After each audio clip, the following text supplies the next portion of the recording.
Alrighty. Hello everyone, and good afternoon. So, welcome to more FTL here. Funny story, and it feels like every one of these is starting with some kind of weird story at this point. But yeah, I was actually thinking, okay, the whole hand situation, streaming from the Vita actually seems like a pretty solid idea. I still can use it, as it were. It seems like it would function pretty well. It's like, okay, I went and I tested streaming on the Vita, all seems good. So I'm thinking, okay, we can do Evermore from that one, we can continue that little thing. So I go to start it, and all my ROMs are just gone. Which, I mean, I can go and replace them, but anytime I try to put anything into that particular folder, it just disappears into the frickin' void. Like, it doesn't release that memory or anything, it's just like a black hole on the memory card all of a sudden. So I'm thinking, okay, you know what, whatever, we'll go ahead and show off the weirdness that is, XCOM EU on the Vita.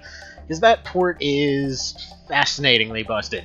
Or, some Civ Revolutions too, something like that, just whatever can really play on it. Worst case scenario, I figure, okay, been grinding out the level 1 tactics over thing, I've been going and testing out more stuff for One Man, One Vision, all that kind of thing. But, yeah, then all of a sudden, in the middle of downloading XCOM again, it just stops. It just refuses to do anything further.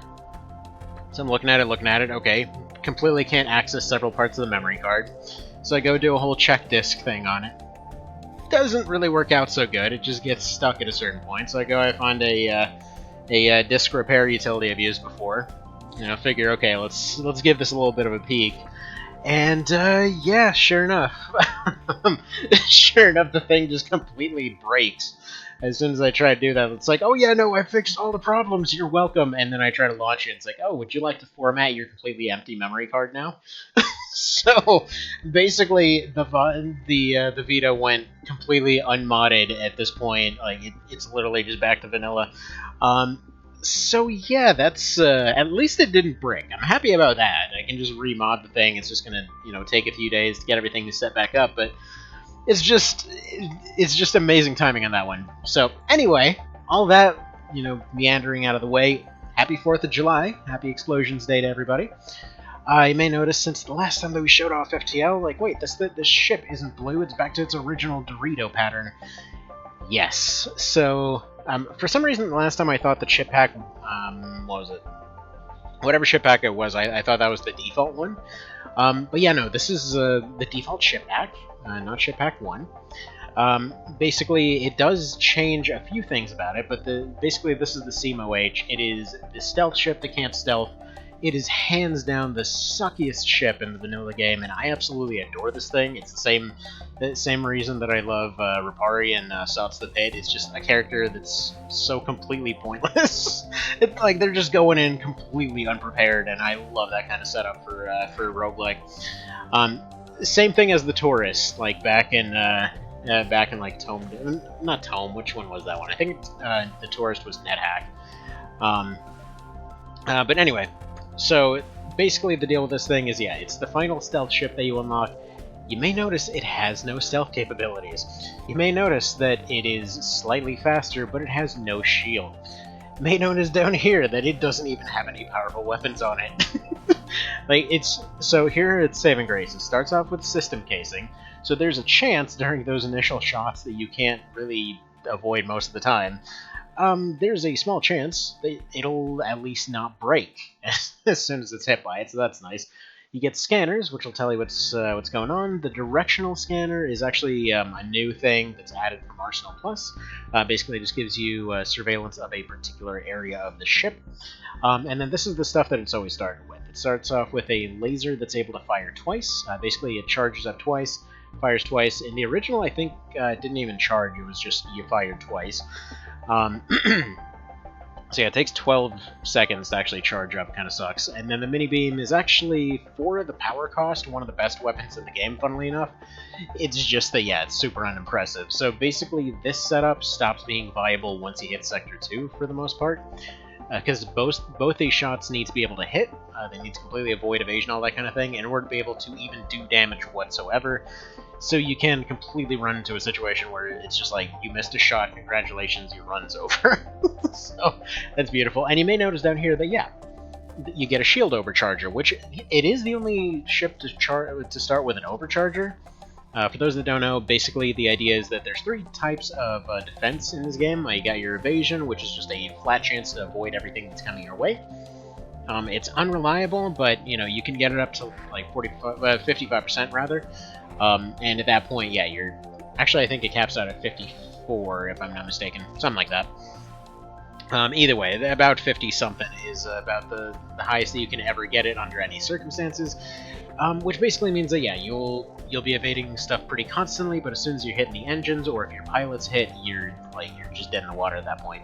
Shields are basically going to be able to temporarily stop damage of certain types. Ion will completely disable them, lasers and things like that will go through them, or rather will be absorbed by them. Shrapnel will be absorbed by them. Lasers will be completely blocked by them unless they can pierce through. They each have a certain pierce rating. And then, yeah, missiles will fly straight through a shield, but then you have evasion for that. And you can actually get drones to completely avoid missiles. Funnily enough, actually, I can't help but notice that the version for Arsenal Plus is even worse, because the original actually had an anti-drone. There's, like, before you say, oh crap, it was downgraded, honestly, I would take the directional scanner over the anti-drone. It was pretty pointless. Like, it has a drone bay, but the thing is, the overcharger, it ends up taking a few seconds to actually get the shield going, so you will automatically take some damage before your shield can even power up. This specific one, you start off with plus versions of these 2 weapons. They're specifically unique to this particular ship. They're just lower power versions of those particular items, which is nice, because this means that this is also the only ship that can run 3 overchargers at the same time. And you might be thinking, like, oh, that seems super overpowered, you're basically invincible at that point, and I've done it, and it sucks. So, no. Like, literally, it's so slow that 1 is really all you ever should run, to be fair. Unless you've got really high evasion, then it's pretty alright. And so yeah, I guess we might as well get started with all that out of the way. Because yeah, a hard shield will block everything, but you can only ever charge it up to 5, and it's very slow to charge back up. Alright, so let's go ahead and get stuff booted up here. The directional scanner is free, so we don't have to worry about that. I believe it can fire even if the weapons are completely destroyed. One downside you may notice of this whole situation is this nice happy little thing known as the shield actually takes drone parts to use. You start off with more drone parts in Arsenal Plus, interestingly enough. That's worrying. But yeah, no, this thing is a total dumpster fire of a ship, and that's why I love it. I just love how terrible it is. Actually start off with rank 2 doors. That's fascinating. Alright, we can trade for missiles or fuel here. 2 for 3 fuel is not as bad of a trade as it might seem. We do need those for shields, but if you run out of fuel with this one, you're just very dead. At least until you can get a shield. Alright, so on your way you come across a junk ship that offers you for a small fee to dig a pile of old laser guns in its hold. It's possible that could give you something useful. We don't have an excess or scrap, nor desire to delve into this pile of garbage. Actually, I really would. Let's see. It's time to add the automatic bot to Discord to link to your stream when you go live. Yeah, I mean, I guess I should. Realistically, this is just a casual, as long as my hand holds out kind of situation. So we'll see. Now, I'm doing this all, left-handed and all that. Right hand is still super screwed, but yeah. So far, it's just feeling a little weird. But not if the stream sucks. Well, I mean, then it'll just never go off. I don't really know what you expect from that one. This ship certainly sucks, though. I mean, like, we get a nice view of everything, but having no shield is pretty garbage. The other stealth ships get away with not having a shield in one other situation, simply because it has a stealth system, so that lets you avoid anything that's coming your way for at least one shot, meaning you can get your damage off. Anyway, so once you arrive, your screen lights up with warnings. A nearby pirate seems to have advanced hacking tools, and they have tried to shut down your engines. Your crew manages to keep them barely operational, and you move into attack. Alright, so we'll go ahead and pause that sucker right there. Pop the shield drone off.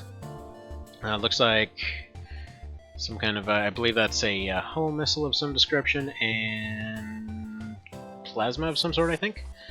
Alright, so we got a border. God, this ship's so terrible. Okay, let's get you in here. Let's go ahead and ventilate all these doors. Why can't I? There we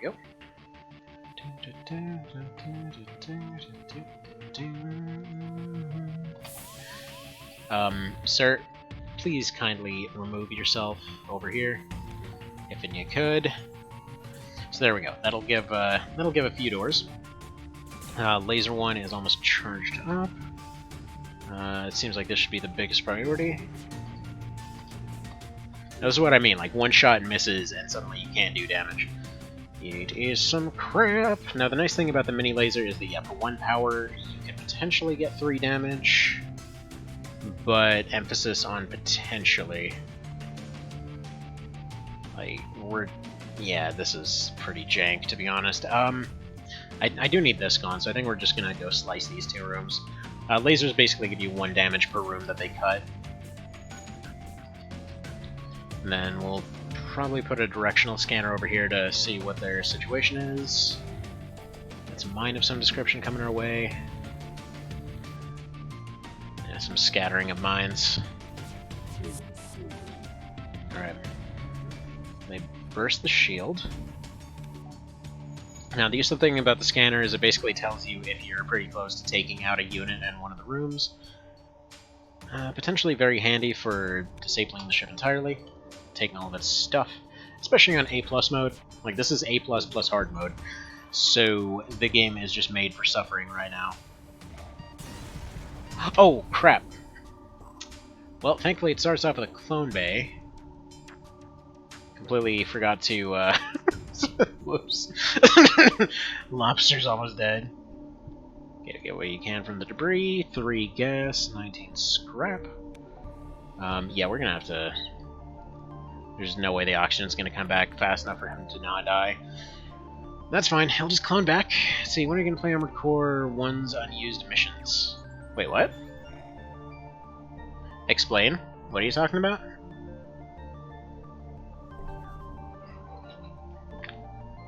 There's unused missions in Armored Core.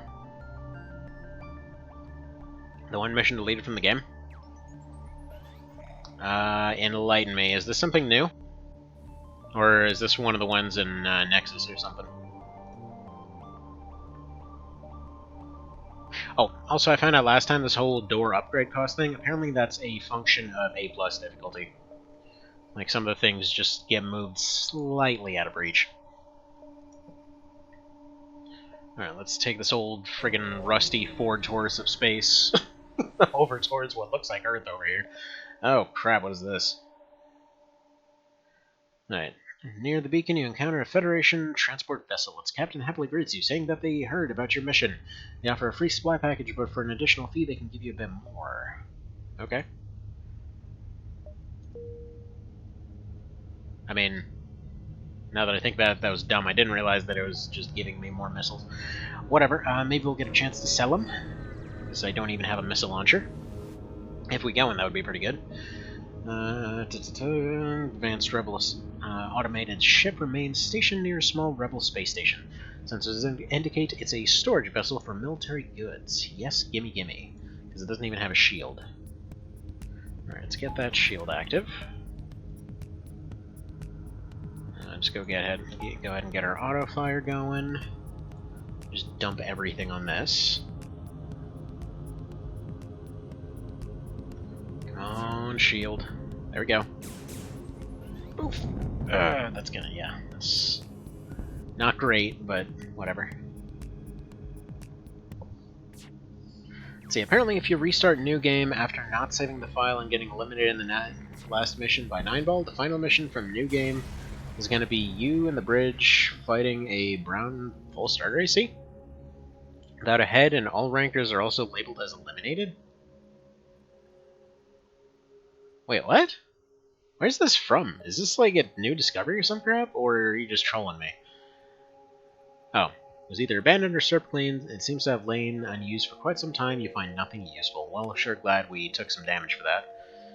Let's go to Distress. Oh, that is a sweet-looking planet. I love some of this new background art that they added to this. You encounter a heavily damaged Federation cruiser. That is not a Federation cruiser.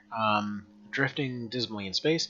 Behind it flies a small freighter with a couple of weapons. Upon closer inspection, you see that the crew of the cargo ship is taking valuables from the cruiser and loading them on board their own ship. Can I hail them?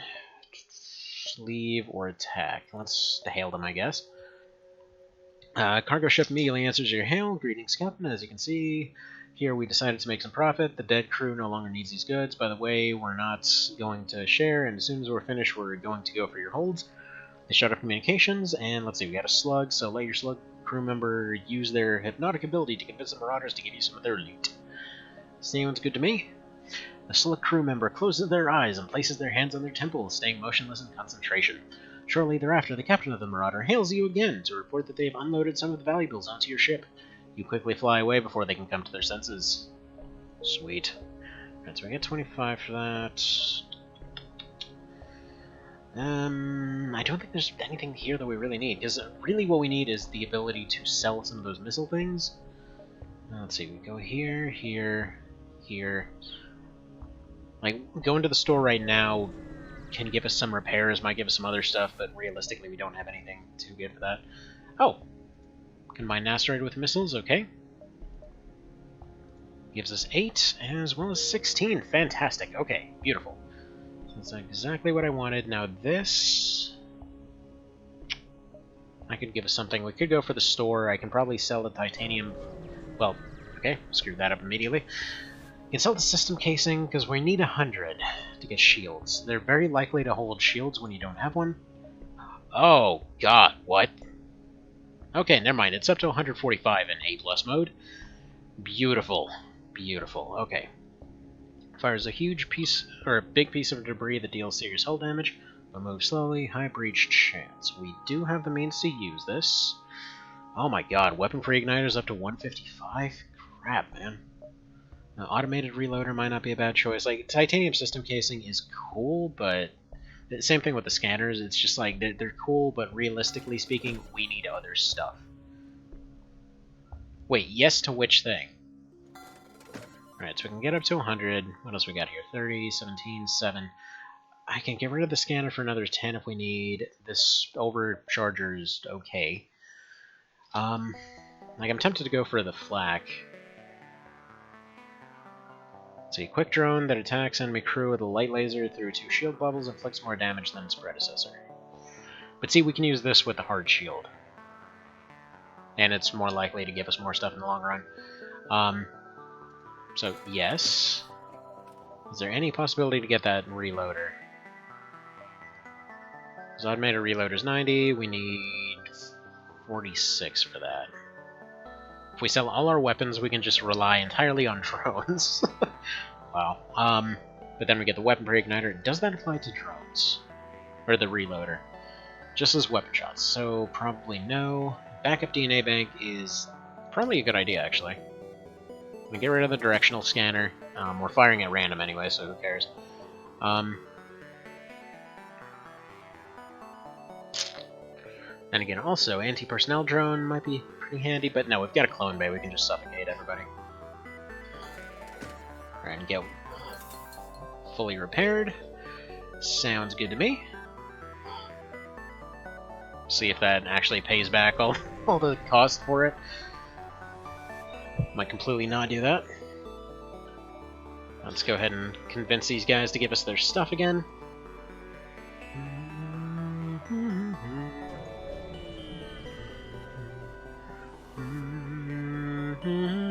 Play AC1 again sometime? Dude, I plan to. I can't do anything AC related at all, or apparently anything with a controller that I can't run on a Vita, which the Vita is frickin' corrupted. Like, I got carpal tunnel in my hand. Even grabbing something, like anything other than small movements with my fingers, just makes my entire wrist frickin' hurt like hell. That's the problem right now. Because I can Like if I adjust my wrist, if I bend it in any way, it's either gonna start feeling cold, start feeling hot, start randomly stinging. Like it sucks. My hand is completely screwed right now. I mean, most of the time I'm wearing this wrist brace thing, which I was just doing some dishes and I got soaked, so I'm letting it dry at the moment. But still, let's see. We're gonna ignore the refueling platform. We don't need the gas at the moment, and quite frankly, it's got an annoying tendency to explode, especially on recent attempts. So you didn't want to offend your hand. My hand is very offended. I don't know why. So you defend civilians, okay? You wedge yourself between the two ships and the pirate switches to you. Oh no. Main reason I did that is because we can actually afford to do this. Because we can turn off this right here. Turn on all of this. Use the mini beam to take out their weapons here, because they've got an ion, which, funnily enough, isn't super threatening to us. All we need to do is disable their weapons for a little bit. Funnily enough, this hard shield sucks so hard that it, like, even the laser will actually get rid of it pretty much immediately. Lasers cut through hard shields pretty easily. Alright, there we go, that's down. And yeah, you can potentially get, like, 4 damage out of this in some cases. We're just gonna go for that so they don't dodge anything. Alright, so they're trying to escape, goody goody. Alright, we're just gonna try to finish them off then. We need a drone reuser. Alright, they're delayed for the moment. Their O2 is busted. Oh, well. Wait, does that pierce? Huh, okay. They must have had a... Whatever. We can get repairs, or we can get... Ooh, a bunch of drone parts. Fantastic. That worked out perfectly, actually. There we go. Escape right before the wave hits. And there we go. Yeah, hopping into Sector 2 without even a shield. God, I love this ship. That's so crappy. Again, this is pretty much somehow still an upgrade on the vanilla one. Well, arguably. Because honestly, whether it's going to be the scanner... Ooh. Combine combinations of DNA and start generation of new crews from scratch? Okay. Yeah, Moo. Right, Moo, you are going to be Annihilator, because you're the first one here. I forgot that you can do that in this mod. So yeah, basically all your stuff has some secondary function, and in this case, yeah, if you have nobody that's dead, I guess, you can just generate a new crew member at the end of a sector.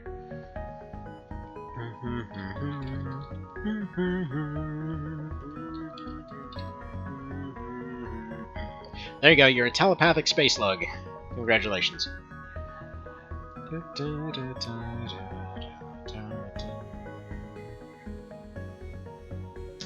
Let's see, Nebula on the right might be a good little delay tactic.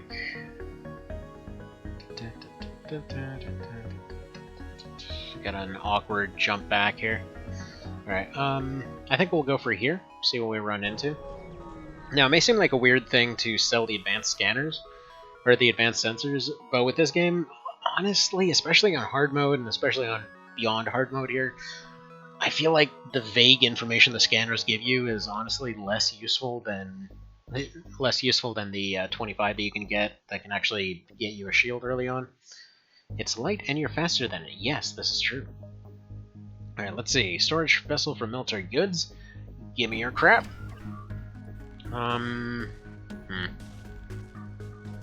don't know what he just fired out, but that's terrifying. Oh, he's got an attack drone of some description. Oh, it's a stealth drone. And they've got a beam drone. Oh, a fire drone. Oh my god, we're dead. We're so dead.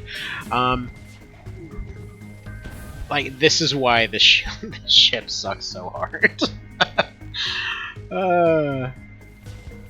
Like, look at this nonsense right now. I've got nothing. Okay, shut off their weapons. A bunch of rooms are currently on fire. So that's nice. Let's see, we vent some rooms over here. It's just got a hole in it. Actually, you... Annihilator, I need you to go patch this. Oh, well, never mind. Our oxygen is depleted because it's currently on fire. That's neat. Anyway, we should still be able to win this.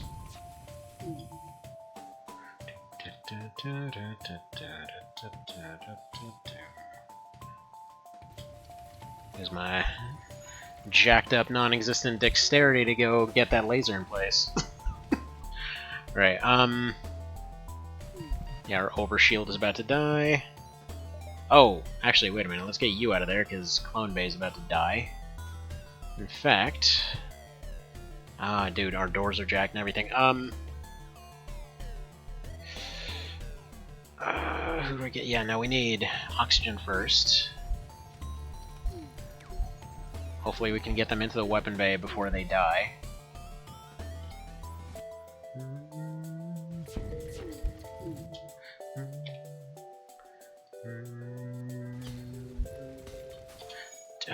Okay, for some reason my mini beam didn't fire.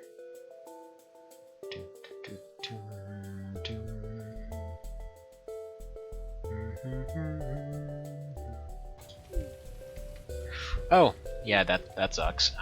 Anyway, we're getting air back, so that's nice. New stuff is almost charged up. We're still booping everything.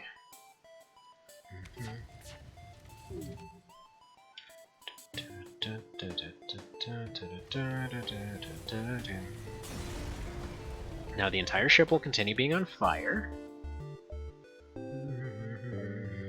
Alright, no new weapons out of that, unfortunately. Okay. So, I figure Shell's got the most health. This probably has air back. Some of these rooms are going to go away. In fact, let's get you in here. We're going to have a problem with the fire spreading out this way. Oof, yeah, engines are about to cause some hull damage, but if we can get the doors repaired, we can get more doors closed, get these vented out. And then, yeah, through all of that, we can go get the very poorly placed clone bay fixed. Okay, there we go. Oh, come on, left hand. You got this. It's so awkward to do everything like this. It's actually kind of legitimately fun to figure out. Alright. So now we're going to go vent all this crap.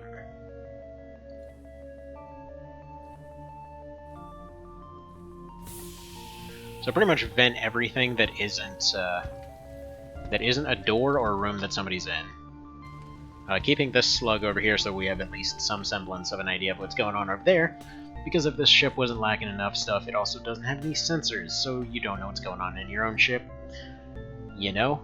It's basically got everything that you don't want, and nothing that you do. Alright.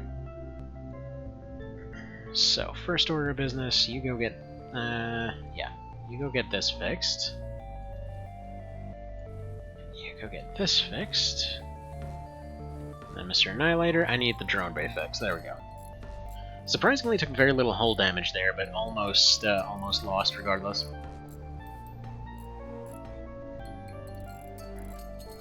But everyone survived. I mean, I don't even want to look at how many hours I have in this game, to be honest. It's kind of been my go-to relaxing game for a while. Basically it was this and Tome for a while, where it's just like, if you want something to just chill out and zone out to for an hour, get some FTL. It's just so good. Alright. Everybody go back to your jobs, except for Annihilator. You are going to be manning the doors, sir. Because there's no other mannable stations for you. Now, nice thing about the Clone Bay, I personally prefer the Clone Bay to the med center there, or the med bay, and it sounds weird to put it that way, but it's just like, with the med bay, you have to stop after every encounter. It's like, okay, I want to go make sure everyone's all healed up and optimized and everything else. If you don't have one, then everyone just heals that 10% per encounter, and you slowly regenerate. It's like, there we go, poop, and there goes their health. There goes their health. What is this game anyway? Heard it was good, but not what it is. Basically, if you played Oregon Trail, it's kind of like that. The idea is that you are essentially manning a crew and a ship and all of its systems, that you control all of that, and the idea is that you're taking this relatively... like, usually it's pretty decent ship through dozens and dozens of encounters, through, it's like a give or take a dozen encounters through 8 sectors, and then based on what equipment you have, like based on your weapons, your augments for your ship, what you've spent your points upgrading into, you'll have different answers for every kind of situation. So the idea is that you're just kind of trying to get through this precarious situation where stuff can go haywire at any point. Like, maybe you'll get attacked by pirates or something like that next to a sun, and so your ship is constantly catching fire. Or, maybe somebody will come up and is like, oh, we've turned on, somebody comes and hacks your oxygen system, and you gotta basically win the fight before your air runs out. Like, it's just like, it's pure unmitigated strategic chaos. Survival spaceship simulator game? Kind of, except you actually have an end goal, and you're constantly trying to run away from this giant wall of ships that's coming after you. So, like, right here, like, everything has a chance of different kinds of stuff. So, like, for example, right here, trying to dislodge the ship by just shooting at the rocks is basically a coin flip, whether you're gonna, actually accomplish anything, or if they're just gonna tell you to piss off because you broke their space station. If you destroy and loot the ship, you basically will get some scrap, but they'll tell you to leave and might possibly attack you, or you just leave. Or right here, I have a beam on the ship, so I can carefully cut the ship out. Because basically it's a ship that with pirate markings that's crushed between 2 rocks. Which, from a scientific perspective, is super unlikely to happen, but yeah. You use your beam to make a few precision cuts in the asteroid. The ship gives a quick burst of thrust and the rock crumbles away. They thank you and offer you some of the resources they have collected. So 1 missile, 1 drone part, 9 scrap. See, I feel like I should be upgrading engines or something at this point. Because this ship is reasonably fast. It's 25 evasion right off the bat. But we need that 145 for a shield. Like, I really don't see us getting to the end without that. I mean, it's a very board gamey kind of game. It's just the atmosphere of it's really cool. The way all the systems interact is really cool. Like, based on where you have everybody and where their experiences lie, they're gonna have different stuff going on. Based off your different systems, you're gonna have different options available at different times. Like, right now, these two are, like, getting past shields. These are for damaging systems behind them. This is for a hard shield that'll end up just buying us some time while we can hopefully deal with other stuff. This thing right here is to try and take out enemy crew so that we can get better scrap rewards out of fights and stuff like that. And yeah, A+ difficulty hard, by the way. In case anybody was wondering... I was kind of wondering if I ended up setting that at any point. But it isn't as cool as Mario 65 for the Game Switch Wii DS. I mean, don't know why you're playing with your Wii DS, but okay. Anyway. So yeah, it's fun stuff. It's fun stuff. And basically Arsenal Plus takes all of those ridiculous amounts of interactions, and as per usual of stuff that I like to show off, takes it up well beyond 11 to a 50 or so, and it's great. It's fantastic. It's just like an infinitely replayable survival game, more or less. That's actually interesting. It doesn't boil... Like, that's the thing. The premise of survival games is usually pretty cool, except they always get to that point of like, okay, I've survived a couple days, now I'm bored. What now? And so I feel like probably this is one of the ones that's really done it the best. In my book, anyway. So you arrive at a populated sector. One merchant seems to be mass-producing a request for a mercenary ship to aid them. Sure. See, great. I was worried no one would respond. My usual carrier is days late. I need you to deliver some drone parts. Oh yeah, we'll totally deliver those, not just completely bail. It's on the way, I guess. Alright. They might give us something good for delivering them.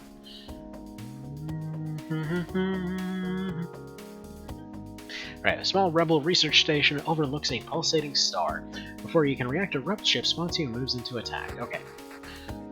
So, get my drones active. Looks like they've got an anti-personnel. They've got a rapid-fire missile, and they've got an ion. And a flat cannon. That's... actually not the worst thing in the world, all things considered. Actually, I think this whole situation might be more beneficial to us than them. Yeah, if we can destroy weapons and get them stuck in the med bay, maybe. Oh, well, there go their weapons, and we got hit in the weapons by ion. Alright, that just busted a hole in the hull. It basically just reduces air, but other than that, we're fine. Probably reduce engines a little bit. Weapons are currently offline for another few seconds. I feel like if we can just break their medbay, we can win this, no problem. No, we want to leave.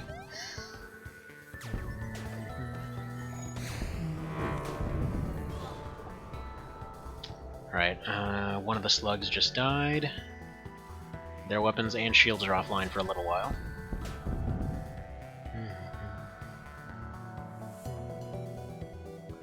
Yeah, drones are partially offline. Weapons are damaged. They're currently unavailable.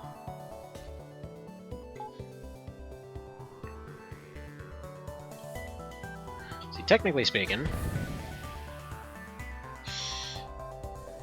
Right, yeah, go repair this, I think.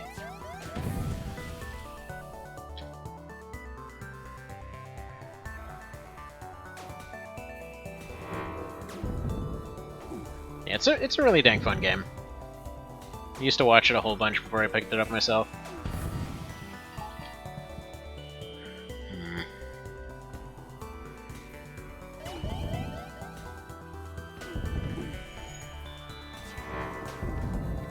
Nice, okay. Perfect timing on that, actually. I keep trying to get one of their swarm missiles back online.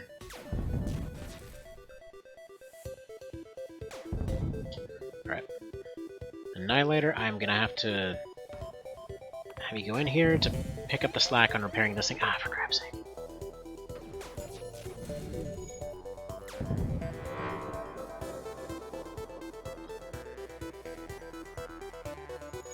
You are a golden telepathic slug person.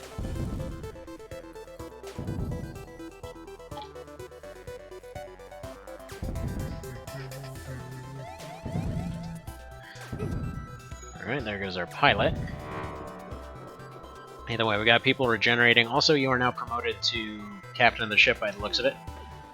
Everybody else is currently being reassembled for pieces. And there goes the... Ah, freaking hell. Okay. Destroy their weapons again. Oh, hell yes. I don't know what that is, but that is a big beefy gun they want to give us to leave them alone, because we were totally winning that fight. Okay, sure. Now, doors are busted. Yeah, the clone bay is on fire. At this point...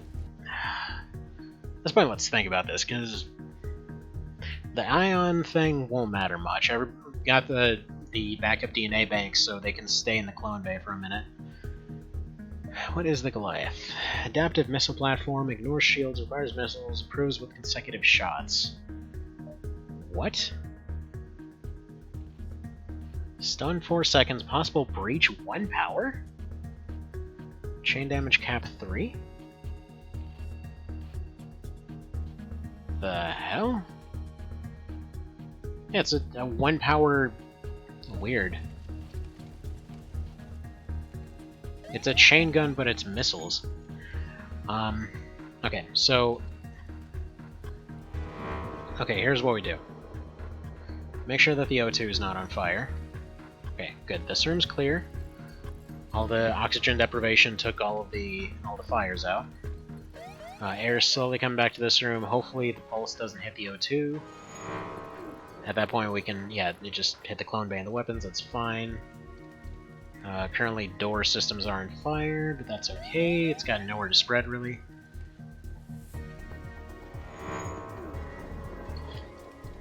So, thank you, Annihilator, for saving the crew. So they can all regenerate now. Very slowly. Door systems are still on fire. It'll eventually choke itself out. Like, that's one of those cool interactions as far as air is concerned in this one, that, like, the fire will slowly take all the air out of the room, which will eventually cause it to burn itself out. So, like, right now, this room has no air in it. It's got another crack that's leaking out into space. So, thankfully, due to space crack, it's all good there.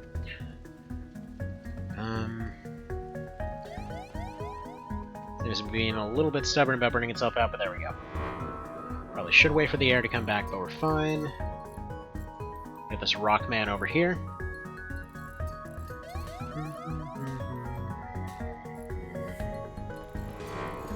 And overall, we're coming out of this pretty well improved armament-wise.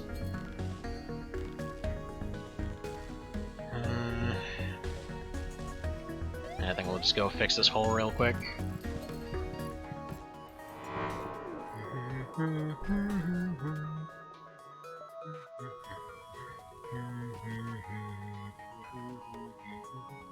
Just ignore the massive holes in the ship, we're fine. Alright, I think we'll go for the store here. Give us one extra jump, and I also need some improvements.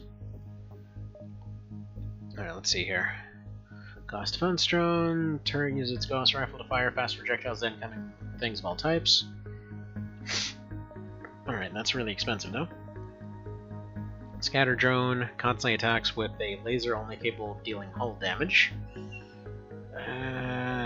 I'd kind of prefer the one we already have. Got shields, mind control. Got a geese arm beam. Yeah, I may notice all the beams are renamed for Arsenal Plus. It's because they're all basically potentially higher damage, but lower on standard.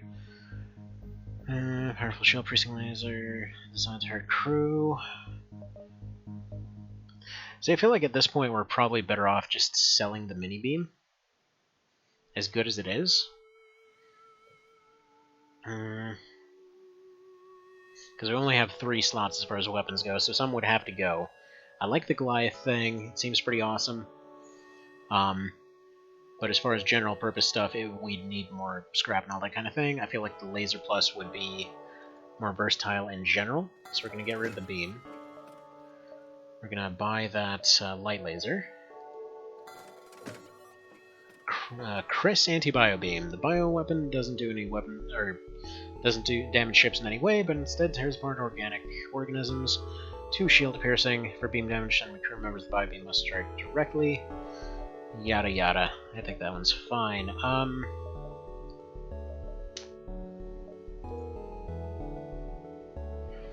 Does put us in a weird position weapons-wise, though.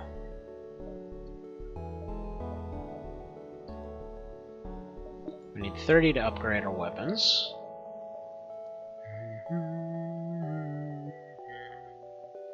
Could roll the dice and just try to rely on the light laser, but I don't think that's a good idea, so we'll go here. Yeah, I mean, we can get the weapon upgrade at any point, so that's fine. You arrive at a location they given to you by the merchant. You are supposed to deliver drone parts. I find the area and discover that it's putting out a distress signal. There's no response. Inside there are signs of a great struggle. Scientists lie dead where they fell, brutally dismembered. Quickly grab a few research drone parts lying around on a desk near the door and leave. Cool.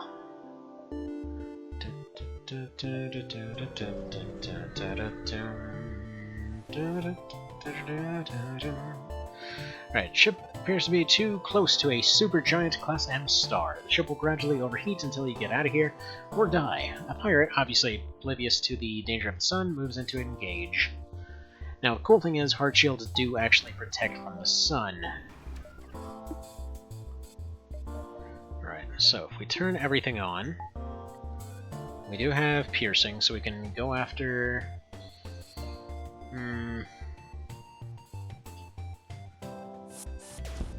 Alright, they're sending out anti-personnel stuff. Actually, no, that's our anti-personnel stuff. Alright, Annihilator, you're gonna die fighting this guy and get rebuilt. Oh wow, this thing fires a ton, holy crap.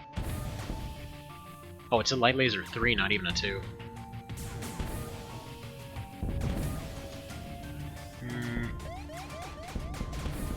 Alright, there we go, their captain's gone.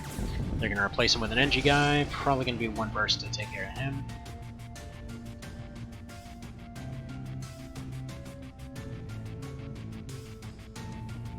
Let's probably open all these doors, get these fires put out.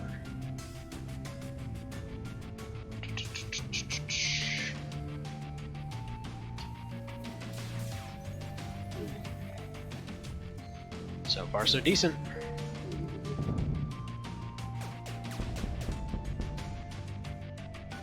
Alright.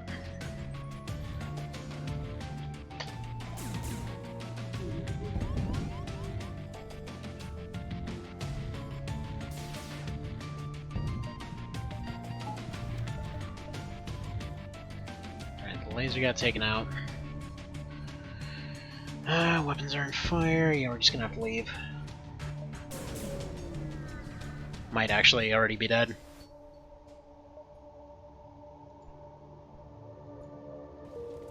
Yeah, improved reactor.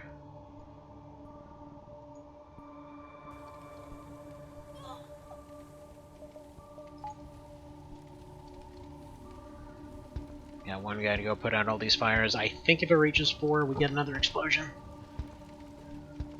I shouldn't be able to spread past him, though.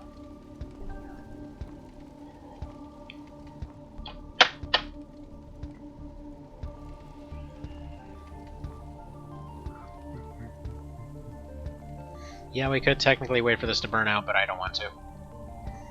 Too much of a risk, because we're literally on 1 health right now. Alright, that's all the fire's gone. Get some air put back in. If they hadn't rolled a breach, we would be in a much better position here. And before anyone tells me, yes, I'm perfectly aware that they take skill losses every time that they regenerate, but I mean they're still coming back from the dead, so it's kind of a good thing.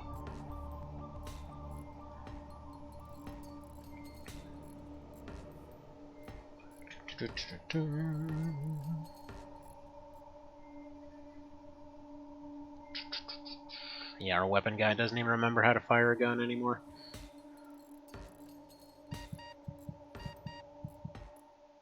Alright, whatever, that's fine.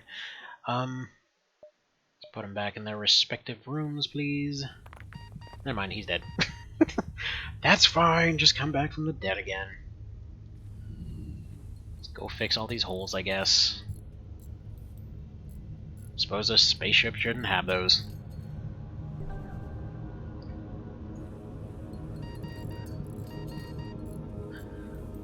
They're gonna choke to death in space, but that's a sacrifice we're willing to make.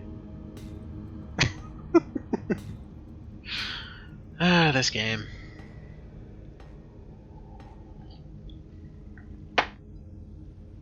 And yeah, for those unfamiliar, they absolutely do permanently die if you don't have a clone bay. It's just a unique situation that we're in right now. Well, not really unique. A lot of the Advanced Edition ships actually start off with this stuff.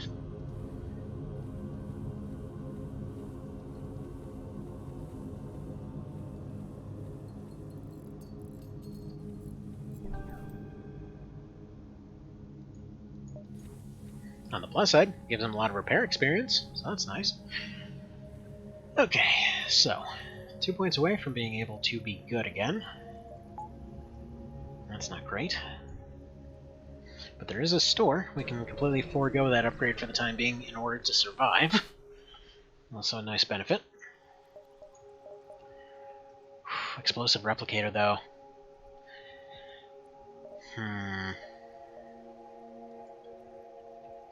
So I'm thinking if we sell this, actually. And yes, I know we spent a bunch on it. Buy a replicator.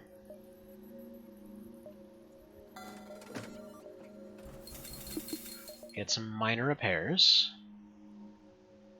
Sell this laser plus.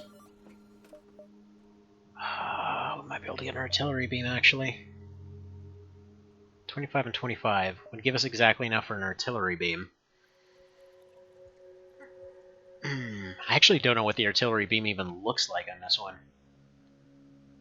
Well, then again, that would kind of be throwing away why we just bought a explosive replicator, so maybe not. No, we're going to spend all that on fixing instead. There we go, up to 20 health.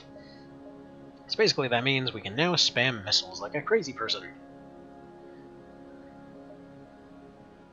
And as far as I'm aware, when it says 50%, it literally just rolls for a 50% chance every time. So that's neat. Let's see, you have jumped into the aftermath of what seems to be a brutal exchange between several ships. Wreckage drifts by your screens, and you can still see the remains of dying ships sparking and breaking apart. It's hard to determine who the combatants were without closer investigation. Investigate.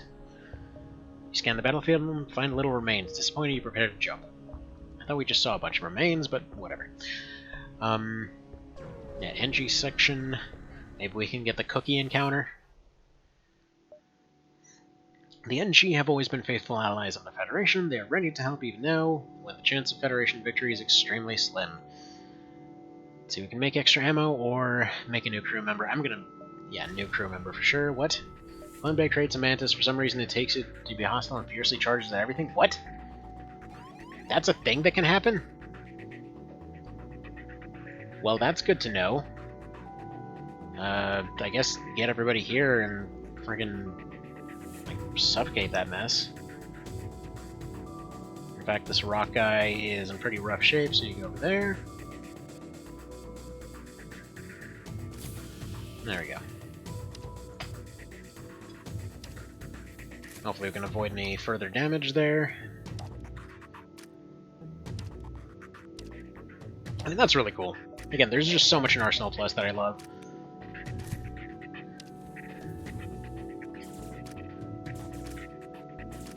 Shoot the laser beams!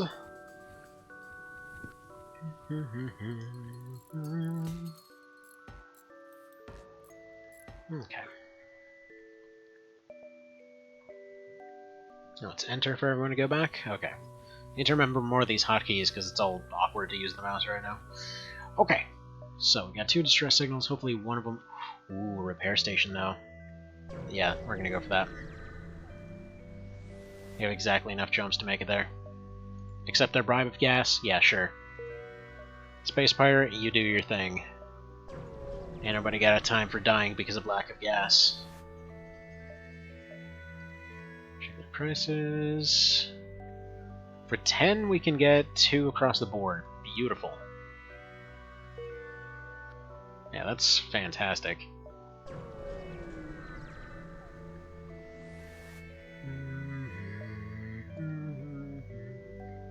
So you decide to speak with a member of your crew while you wait for the FTL drive to charge in order to jump to the next beacon. Let's talk to the human. You try to find your human crew member. They decide to take a bathroom break while the FTL drive charges. Seeing as they are occupied, you decide against disturbing them. What? But I want to awkwardly stand next to the bathroom and yell at them. The mythic cruiser Southpaw. Hi Garm. Yeah, no, my... I don't know where I've exactly posted it at this point. Basically, my right hand is carpal tunnel right now. It's all jacked up. Feels really weird to use. Gets like all either tingly or burning or cooling or whatever the hell it feels like doing at that moment. Sometimes it stings to touch stuff. So yeah, hands glitchy. Basically doing it left-handed. Not very many things I can do with that. Funnily enough, can play a Vita and stream off of a Vita, which inexplicably corrupted itself yesterday. Apparently 1900 times, for, if the check disc was anything to go by. It's kind of hilarious. But anyway, hello. See, hello, we use the last hour of FTL fuel to jump to this station as they indicate a burnt-out husk of debris and warped metal. As you can see, the war must have spread to this sector. We've been stranded ever since.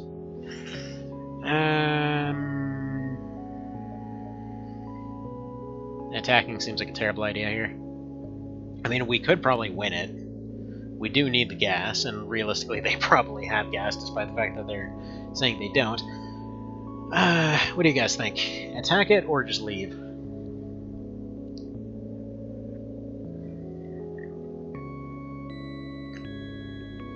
Because given that there's debris next to it, I'm gonna assume, you know, they could have easily just attacked that. It might just be a decoy.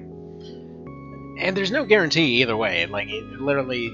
I think this thing might be a decoy, or they might just run away, or they don't care. But yeah. Looks like weapon-wise, they've got... looks like plasma on the right side. I want to say a missile of some sort on the left. Can't quite tell because it's not deployed yet. Thinking probably could just go Goliath to wreck their weapons and then just go light laser. But not sure. So, like, if we could get an ion on the last slot, that would make this setup really good. But realistically, we don't even have a shield yet, so... See, I saw a video on YouTube you were talking about it, Relevant as well. Yeah, I mean, 4 days from now, getting my arm electrocuted to find out what the deal is with that. It's literally, they just need to know where to slice it open, and then it's apparently like a 15-minute thing for them to do that, and it relieves pressure, and then it stops being all glitchy. Alright, whatever, let's just attack them, I think. We need the supplies. Looks like they didn't expect such hostility, but they are nonetheless preparing to defend themselves. Alright, so yeah, going for the Goliath here. Let's go for the overshield.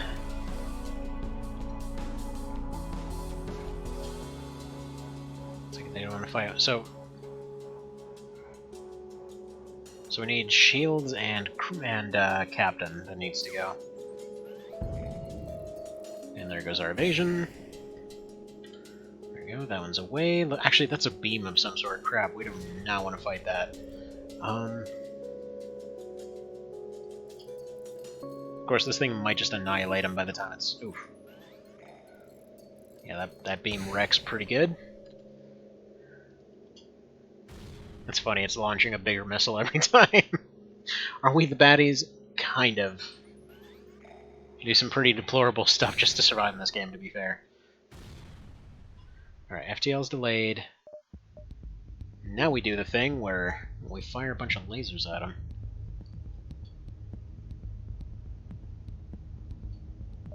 Alright.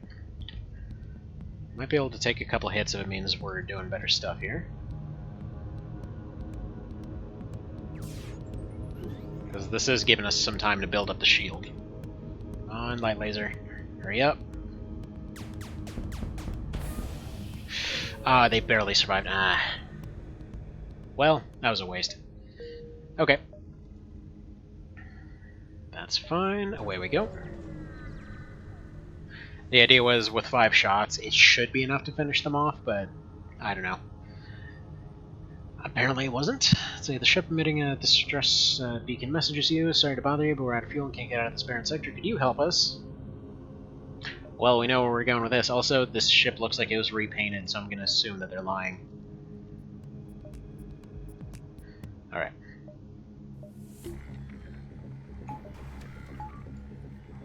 Alright, looks like they've got hacking and weapon. Oh my goodness, that is a lot of guns on it. And they've... oh boy. Well, time to die, I guess. Yup. And we don't have air anymore. Alright, I guess all you guys just go try to fix this. We're just gonna try to destroy it. Let's try to vent this out. Oof. Please stop missing, that'd be fantastic.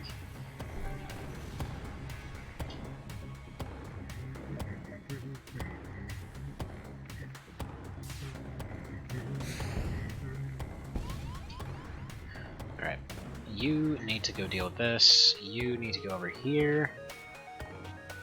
I mean, realistically, we don't even have shields by Sector 3, so...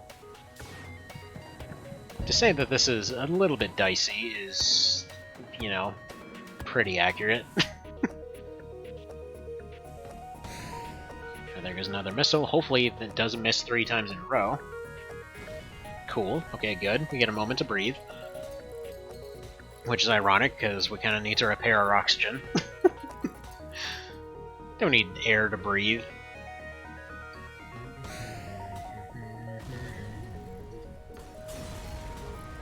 Yeah, we should just stick to the Goliath for the time being. Ah, finally. Finally, there's the upgrade. We don't really have the power for it, but there we go. Can finally do missile and light laser at the same time.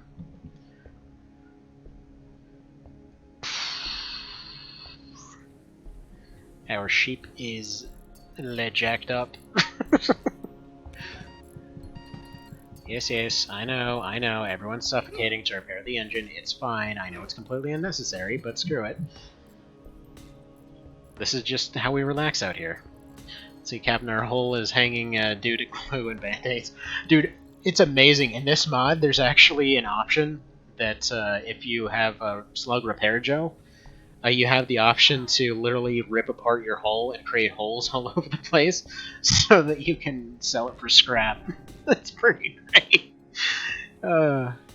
So like, basically all of your augments have secondary effects that you're allowed to just pull out of your rear at random pausing points. So instead of like, oh, it was just an empty sector, you appreciate the view and move on, it's like, oh no, you ripped apart your entire hull in order to sell it for, rent money. So yeah, sometimes you gotta sell the shingles off your roof to get the electrical bill paid.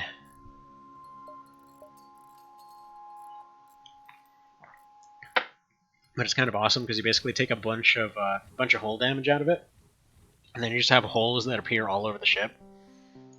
Ah, man, there's so much love in this mod. And, gotta appreciate that somebody went through all the trouble to translate this to English. Now, I wish somebody would do the same for translating Chronicle of Valeria to English, although I guess they tried. That's probably never gonna happen. It sounds so cool since I was meaning to give this mod a try. Yeah, so, while there are a lot of mods for FTL out there, like, this I feel is the definitive one. Because there's another one, God, I think it was like FTL Expanded or FTL Plus or something like that. Or not Plus. Captain's Edition. Yeah, Captain's Edition, that was that one.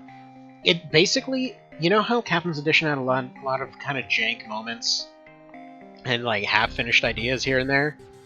It's like Arsenal Plus, I don't know the exact timeline for what came out when, but I feel like this takes all of the ideas that one did, like your space stations, you're being able to do stuff between sectors. They don't have that whole thing, like, for example, where you can overcharge your engines to go, like, blow half of your ship off but get there faster.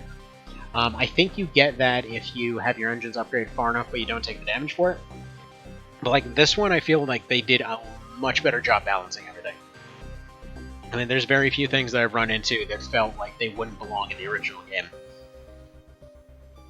A lot of the weapons, a lot of them actually share, both Captain's Edition and Arsenal Plus actually share a lot of weapon similarities as well, like light lasers and things like that. But again, I feel like they're much better explained and much better done in this one. And it's probably partially because one person went and did all of the original mod, another person actually did all of the translating and things like that, which I have a feeling they must have gone and done a bit more because it's more than you usually see from those kinds of situations. Almost very sleepy. Well, go take a nap then, jeez! Then fires the missiles. Come on, hand, you got this. You know how to click on stuff. God, this mouse is not designed for left-handed use whatsoever. I've been wanting to get a ball mouse, but I don't know. It's interesting. Would you say this is the one vision for FTL? Very yes. Very yes. Like, I've seen maybe 2 events in this one that they missed that you could actually tell there was some jank going on. That's because one of the text bubbles, like I would say after maybe 6 months or so of passively playing this mod every now and then, I've run into one thing that was mistranslated and one weapon that just had a weird description. Other than that, it seriously would completely fit into vanilla. It's kind of amazing. So after a short time, you receive a message. Hello, I hope it's not a bother, but I'm looking for an escort to a nearby system. This region is quite dangerous and our ship is not well armed. Yeah, I mean, our ship is basically held together by paper clips, but if you say so. Here, take this bit of fuel as a down payment, which we totally won't use to just run away. We'll be one step behind you, following your jump signatures. Don't want to take any risks now, do we? Yep, you do that. Okay, well, they're right by the exit. At least they gave us enough gas to get there. I'm just gonna have to hope that we get some gas out of one of the events here, because we're pretty close to getting screwed. Laser's pretty useless here. Can probably realistically take it out with the Goliath. I'm seeing... Yeah, they got hacking, as long as the hacking doesn't hit the weapons. Okay. Would everything stop hitting us in the oxygen, please? Like, it's not a huge bother, it's just... Why do you always have to hit there? By the way, did you know hard shields are amazing? They're so good, you guys. And we're dead. This ship sucks so bad, but I love it.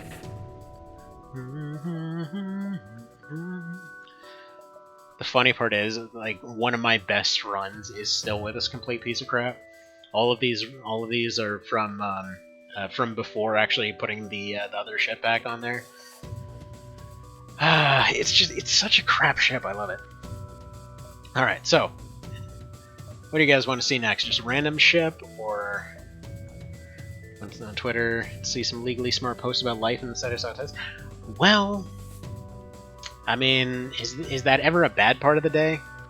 To be fair. Let's see, what's this?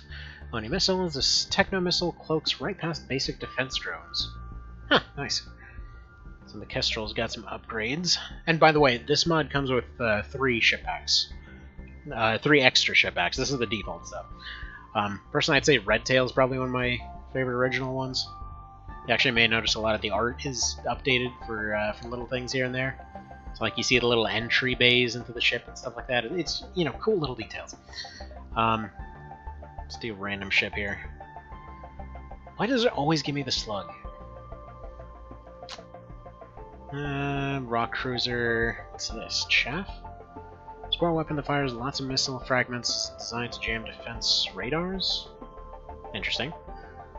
Also kind of cool that it's iron plated and stuff like that. Again with the slug ships, dang it. I think we'll make an exception for the slug ships because I just don't really... actually, this one's pretty fun. Let's see, Adaptive Point Beam Mark 1. Adapts to enemy shields, increasing damage by 0.25 each time it fires, up to a max of 2. Interesting. Anti-Bio Beam 2. Terrifying Beam does no physical thing, but does damage to crew members. Damage from hit 0. I don't know with how much that blocks. And then Heavy Scatter Laser does a good chunk of damage to the enemy ship's hull, but less to the crew. Okay. Fair enough.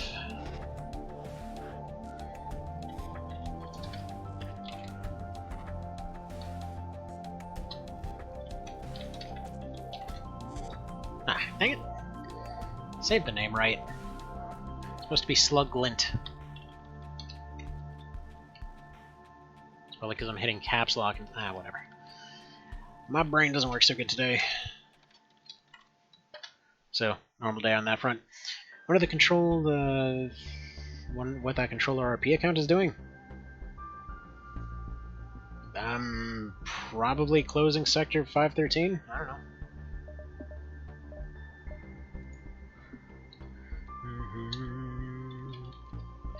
Alright, so Annihilator kind of died in that ship explosion. So instead we're going to have Garm and Cerebo here. You guys want sunglasses or no? Because the slugs get sunglasses. Yeah, you want boom. Sunglass ya? You got it. You can get them a sweet space color there too. Let's see. By the way, been trying out more and more of New Game Plus 2 X Division. Yeah, we're gonna be doing that as soon as possible. Man, if you're gonna pass out, go pass out. Jeez. Not keeping yourself from sleep is a bad idea. But yeah, I mean, like right now, I'm waiting for when the kiddos wake up, because as soon as their nap time's done, we're just gonna go watch Hamilton. It's like, you know what? Our fireworks locally got canceled. We don't have. There was some kind of, I guess, local utility service vehicle parade throughout the entire city to keep morale up or something. But then yeah, other than that, there's not really much going on 4th of July wise. Well, I mean, aside from some dumbass basically trying to start a race war, we're not even going to go into that. But yeah, the fireworks thing apparently actually got rescheduled to another time, so we're going to celebrate the 4th of July by watching our neighbors shoot bottle rockets and go watch some Hamilton. How else are we going to celebrate today? Alright, Auto Surveyor, this is a new ship here. You arrive at the beacon to find yourself dangerously close to a star. An automated rebel ship, impervious to the heat, moves into engage. Well, neato. Good for you. You also don't have a shield, so you explode. Now we got adaptive beam. Bio beam's not going to do anything against this.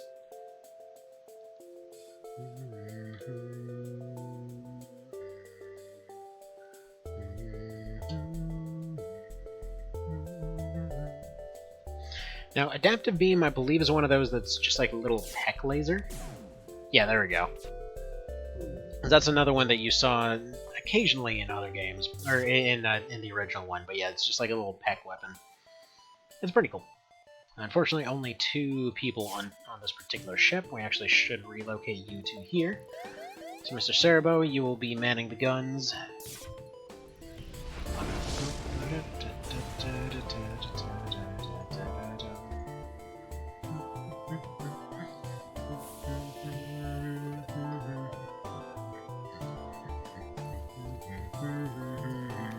Alright, have a good nap there, Annihilator. You have yourself a solid unconscious.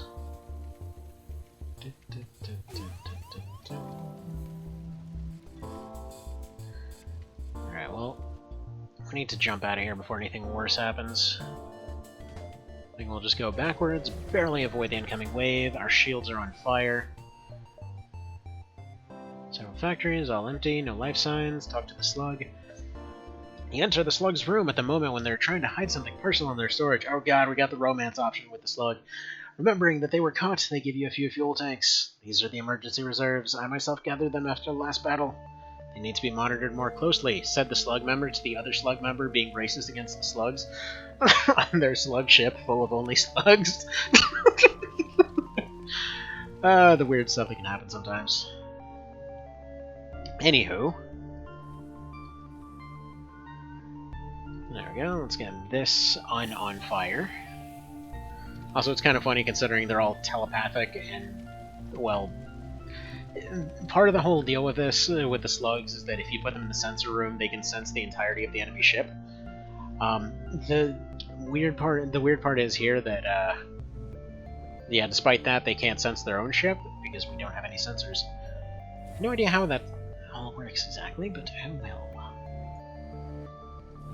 And I think if this one gets unceremoniously annihilated, we'll probably go for an NG ship. I kind of like those ones.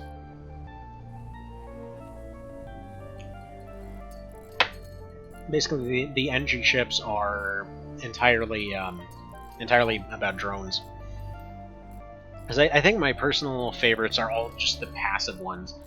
It's like all of your Federal ships or Federation ships. Those are the ones that start off with an artillery beam, which is basically like instead of your weapons bay, you have another weapon that's just like a weapon that charges up full time. Pierces all shields, pierces everything. If it's the laser kind, if it's the shotgun kind, it fires like 12 shots at once. If it's, there's some other ones, like a giant missile or something, it does 6 or 8 or something, I think. Basically, it's ridiculously strong, but you kind of have to hold off for quite a while. Alright. And by the way, that beam right there is actually what I was talking about in terms of kind of a janky looking weapon anyway. Like where basically you can only select one room for it to fire in, but it still does the whole beam area selection thing. So it's kind of, you know, whatever. And yes, I am just firing everything in a random order here. Whatever hits, hits. We've actually got a shield this time, so we're fine. And I kind of want to see how this whole adaptive weapon thing works. Because I actually don't know if the bio beam has any shield piercing property. Yeah, I don't think it does.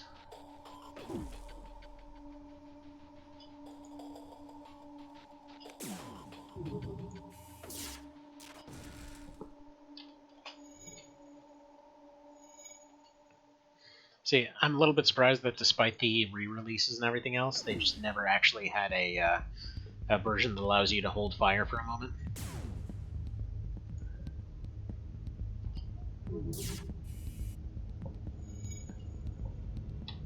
So you gotta kind of do this awkward thing where you select it, and then you reselect it, and then just kind of wait.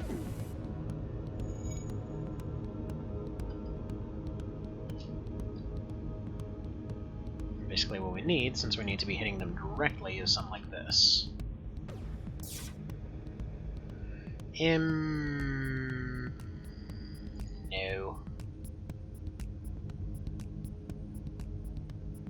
Oh, sweet, we can get some gas, and they'll basically delay the fleet for us, so that sounds like a good deal.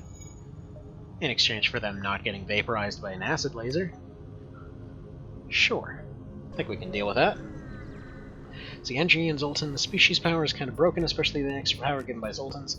Love NG and the Federation Cruiser.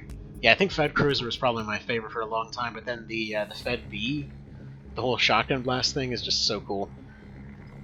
The Stealth C is always my favorite, though. It just sucks so hard. It's so terrible, you know? Like, it's literally got nothing except for some slightly lower power items that it's got carrying with it. Again, just like the Warrior and Sots the Pit, it's just like, it's got some good items. We've decided to make it suck in literally every other capacity. See, once you arrive, your screen lights up with warnings. A nearby pirate seems to have advanced hacking tools, and they try to shut down your engines! The douches! They move into attack. Do they, though? Did they realize that whole little minor detail of that's a terrible idea, or I don't know. Maybe they didn't. Alright, so they've got one of them little scattery lasers too. Or whatever beam that is.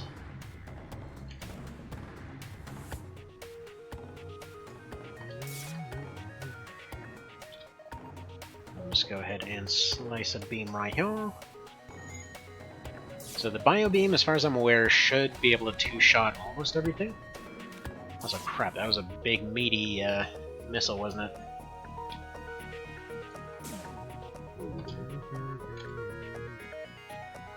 Alright, pop you right there.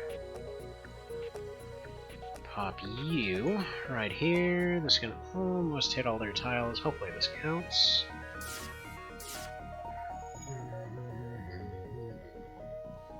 But yeah, no, in terms of the whole Zoltan power thing, personally, I actually really hate them. Not because they're broken or whatever else.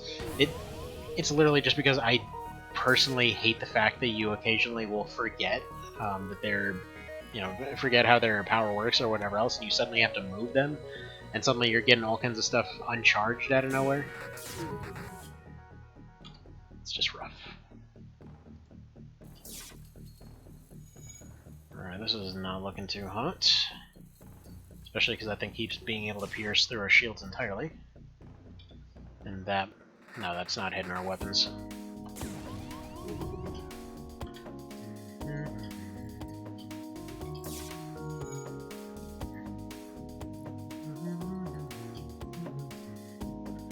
It says it gets more and more damage, but I don't know. I guess +4 is when it starts doing 2.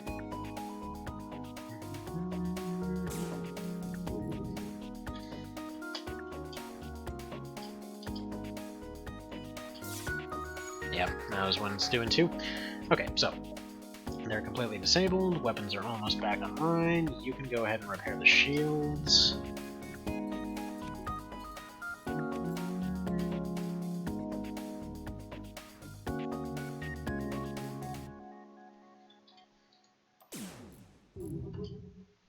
Alright, and then we need to disable shields. Alright, so now we get rid of this.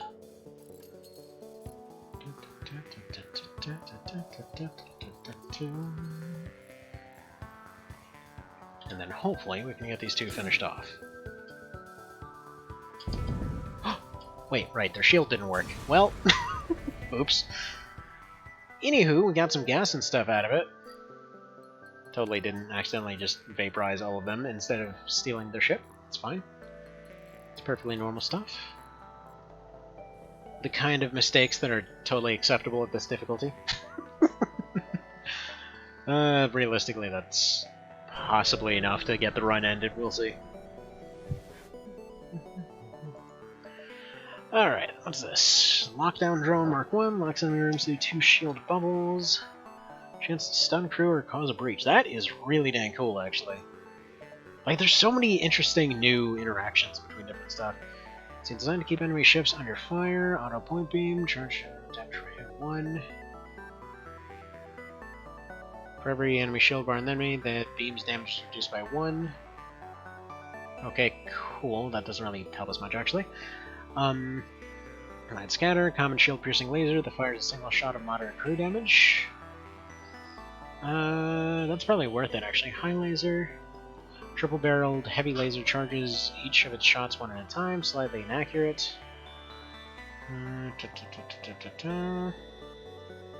Normal damage 2. Wait, what can we actually sell here? What do we have? So, repair gel. Good potential money-making thing later. I'd rather just sell it now, to be honest.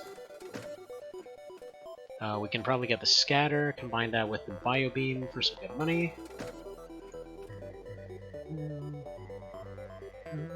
We can get rid of this laser because I hate how it works. And get a few repairs.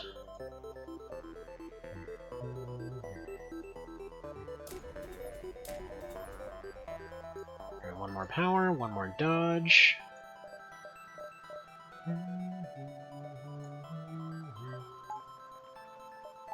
And alright, that's looking pretty good right there.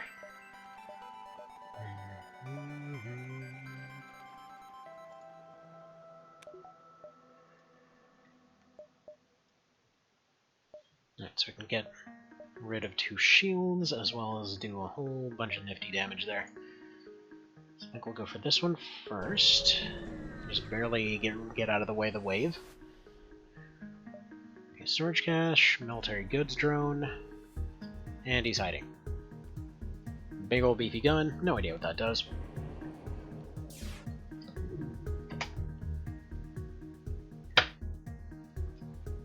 Alright, come on, shield.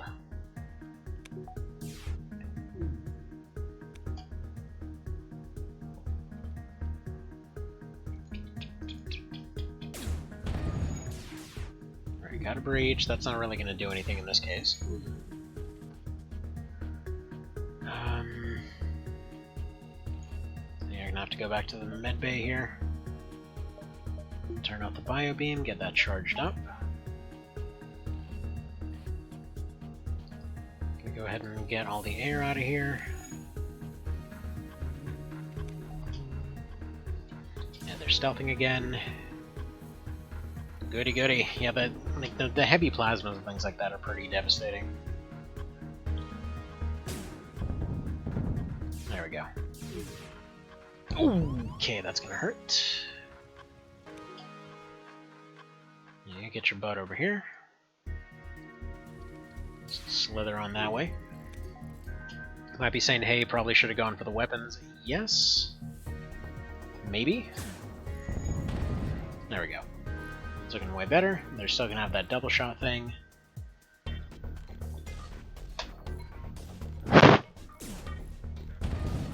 Perfect.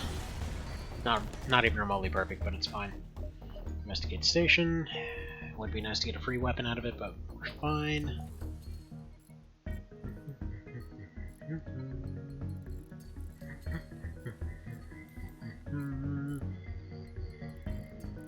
Plus side, we're doing great on gas. We got definite options. Looking okay. You know, it could definitely be worse. And also, I just noticed this thing actually starts off with pretty dang good doors. Probably prevent some of these things from spreading around too much. Alright, you have encountered a refugee ship drifting in space. Looks like it was fleeing the rebel advance and ran out of fuel. It's active, but you're not sure anyone's on board. As you hail the refugee ship, a pirate ship jumps into the system and was using the refugee ship as bait. Well, dang. Alright, so we've got mini, kind of like mini scatter missiles on the left, and then light laser, I believe, on the right. Should be survivable. That sucks.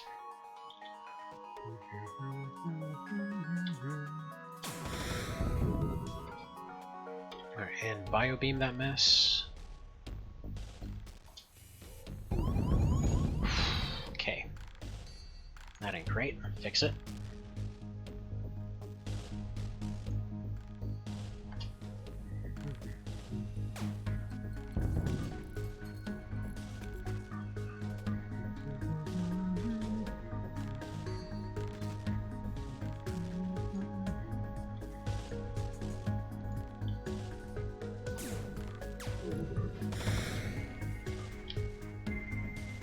Come on, take out both these two. Okay, good. They're both gone. That one missed. Lucky roll there. They've got one guy left.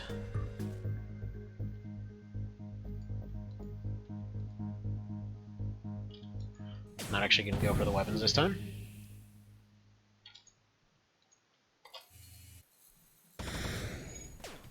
One survive.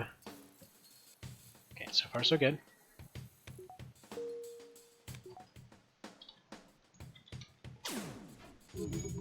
Alright, and that should be the win right there. Pirate ship, now empty of life forms, provides easy salvage. Get some stuff. The refugee ship claims pirates have been following their trail since they left their homeworld. As a gesture of goodwill and seeing how effectively dispatched the enemy ship, they offer what supplies they can spare.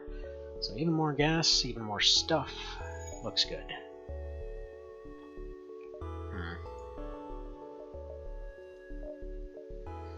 They're 1 point off from being able to afford better shields, but we can at least beef them up a little bit so they're not taken out as easily.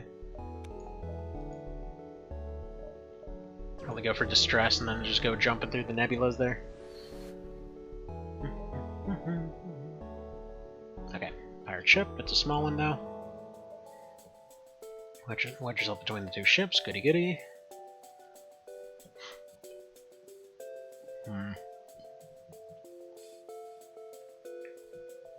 Hey, quick question here. Normal damage 2. Yeah, it feels like light scatter has to be fired first.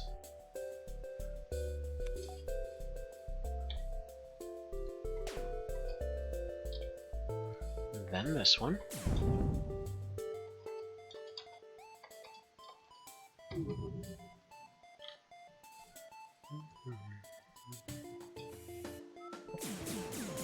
Okay, that's gonna break everything.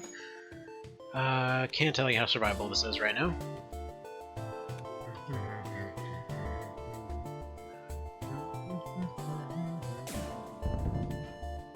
Oh, come on.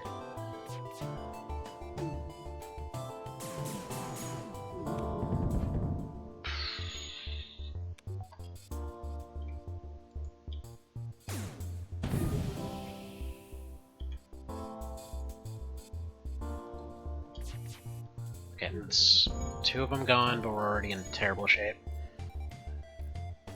Just gotta hope that in one attack we can get. Oh, never mind, we're dead. Well, 361. That's even worse than last time. Nice. Right, need a name for a ship. You know what? We'll go for this one, I think. Got the ogre missile, so that's that scatter kind of thing. Fires a low-yield swarm of missiles. Takes one normal thing, 2 damage, 5 shield piercing. Basically similar to the original Pegasus that it had. Just yeah, it works a little differently. I think it's a little bit faster to charge than a chain laser, which basically just keeps going faster and faster. Pretty neato stuff, and then it has a giant shotgun built into the front of it. So need names. Gimme. Let's see. Let's see, who do we... Guess we haven't had a Pan yet. We haven't had a Sun Nif.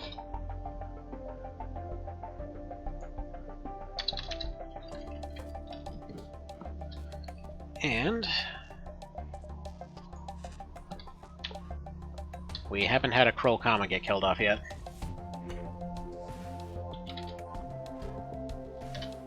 There we go. So, give me a ship name. Anybody, anybody.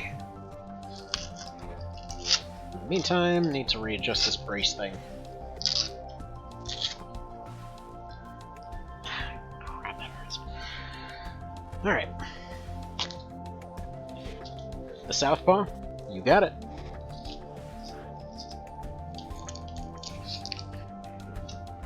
Dang southpaws. And all that kind of business. Which is weird, because they were apparently super harsh on that in the South. And I think that's where it originated from? Not sure. Anyway, yeah, this is one of my favorites just because of this nonsense. Like, you can just dump all your points into this, and like, hey, would you like free damage? Just goes past everything. Cool. Alright, so...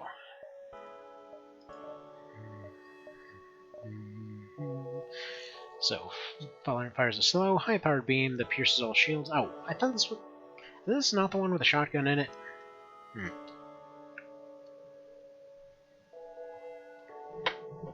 Okay, never mind. I guess it's just the one with a normal beam on it. Fine.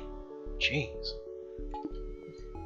Yeah, I just like the way that this one's just basically ready for every situation right off the bat. Got shields, you got a way around them. You got regular stuff, you got a way around that. You got hard stuff that you can't beat otherwise, you definitely got a way around that. Okay, northern offer for scrap. Next jump. On hand. There we go. Gotta say, one of the things that I'm super annoyed about with that whole Vita corrupting itself thing, I had a game of Civ 2 that was going on for like a month. Now this crazy long war against the Carthaginians and the French, but no, never get to see how that ends now. It's all allied up with some freaking Babylonians that somehow managed to invent friggin' going to space in like the Stone Age. Let's see. There's another way to say left-handed, like in boxing. A left-hand boxer is said to use a southpaw. Oh, right, that's what it is. That's why it was called that, because okay, it's the hand on the bottom that typically guards the south. Okay. No, that doesn't make sense. Putting it. Actually, no, wait. I think it was original boxing. Your guard hand was on the bottom, and then you attacked with the one up top. I'm trying to. I feel like it was somehow related to that, because I know in more modern fighting styles, most of the time your attacking hand is the one in the back, which typically tends to be your dominant hand. But either way, so Pirate Ship is waiting in the asteroid field and immediately moves in to attack. What a douche! And he's got a hull repair drone going. Alright, I'll just go ahead and set up auto fire here.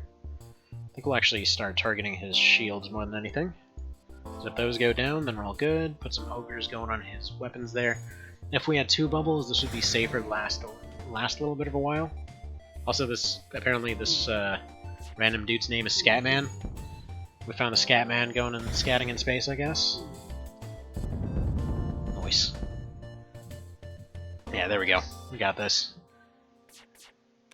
For some reason they didn't fire. Hell if I know why. Alright.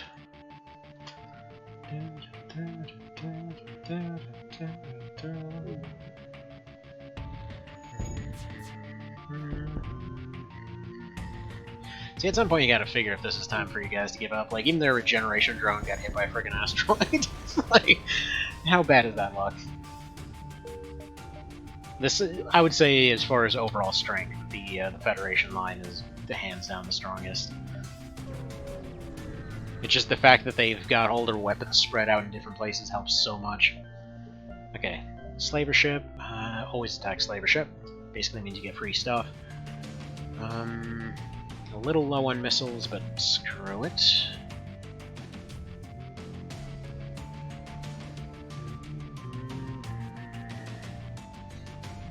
Now it takes like a minute and a half for this dang thing to charge up, sure. And now it just got shut off entirely. But that's fine, we'll have the pilot go deal with that. Accept their offer, sure. Yeah, you got these flashbangs that get used every now and then too. Disoriented units that are over there. A little bit annoying, but it's fine.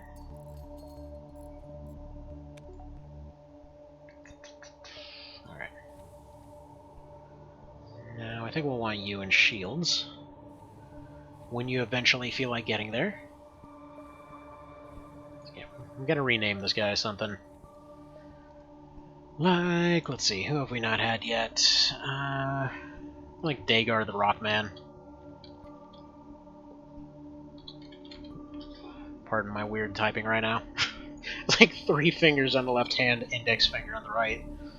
I feel like I'm toddler first learning how a computer works. Anywho, so the jab is at the bottom on the orthodox stance, so the right hand would be jabbing from resting below on a southpaw style. Got it. Makes sense. You come across a space station under construction. You receive a message from the command tower. Greetings. We recently lost contact with a cargo ship that was set to deliver more construction materials. Can you help us figure out what happened to them? Sure, we have time for some PI work. Only being chased by a giant fleet of space crap, so sure. Why not? Go solve all the problems. Alright, does this have a jump? It's funny, in early versions of this game, there were times when you would have completely impossible jumps. Also, god dang, that looks sweet in the background. As you jump into the system, a pirate advances on your position. They are refusing all hails. Prepare to fight. Okay. We'll just go ahead and drop some of those right there. Drop one of those right there, and then we'll just call that sucker good. Got some blue-haired guy in there. Oh, micro missiles missed. Okay, and weapons went poof. That's not great. Ion, getting rid of that. Seems like they were having power issues, though. They had to reroute from some other stuff, but it's fine because the artillery beam's coming up. As long as that gigantic thing doesn't hit it. What is that? Am I allowed to see it? No? Apparently no. Come on, artillery beam. Oh, you dick! Screw it. At this point, those weapons just aren't getting involved. Alright, you go there. You're gonna go repair those. The artillery beam's about to fire and mess them up real good. Bzz. There we go. As their entire ship is suddenly on fire. It's great. Love that thing. Like, it's basically free. That's the thing. Once you get it upgraded all the way, you can just get into a position where it's just firing constantly. It's pretty busted. So what do you mean by completely impossible jumps? I mean, like, there were cases where, like right now where it branches out all over the place, you'd get to cases in early versions where it would just be dead ends all over the place. And so they had an option that basically said, okay, would you like to view all of your jumps beforehand, but then it still led to situations where they're like, you have a quest thing on the opposite end of the map, and it's also on a complete dead end. There's literally no way you could ever get there without jumping through like 3 completely nothing fights against, against the fleet and all that kind of thing. So just cases where dead ends. That's the best way to put it. Like, it's just a whole bunch of dead ends all over the place. It wasn't super common, but I remember it being way more common than before Definitive or Advanced Edition came out. Alright, we can almost upgrade the artillery beam. We just need 50. And I'm pretty sure that was 25 originally. So, A+ mode, that's just fine. It's fine, we're here to suffer. Let's go this way.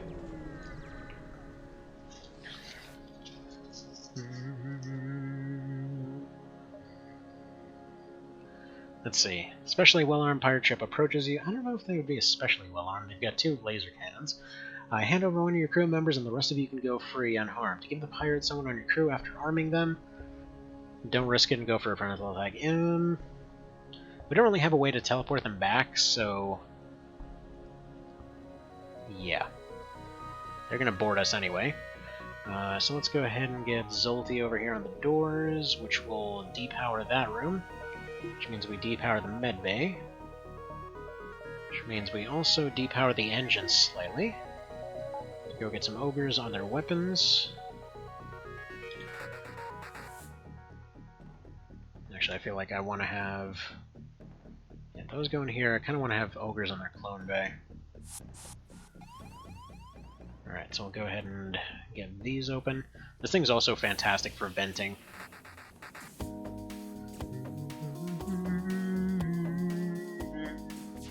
So you've got so many options to just completely shut off all oxygen in certain areas.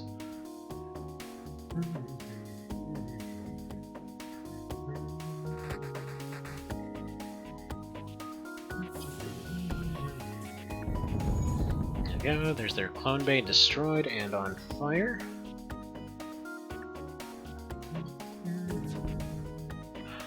And they want to kindly give us a dude. Fantastic. Alright, who's next? As their ship's on fire. There's actually a lot of cases where you can actually win the fight and then they'll just explode after surrendering. It's funny. I mean, he's definitely going to doors, I think. Optionally could go sensors, but I think doors are the best option for him. Typically, I just don't like Zoltans whatsoever. They're very easily killed off. If you don't have a clone bay, yeah. They're just kind of eh. Sure, they give you power to that room. I just feel like it throws too much chaos in the works. Scan show a remote settlement being blockaded by a pirate ship. The ship hastily messages you, stay out of this or you will be next. Concentrate fire on their gonads. Got it. They pull away from the planet to move and to engage. Okay. Then some shots here, some more shots here.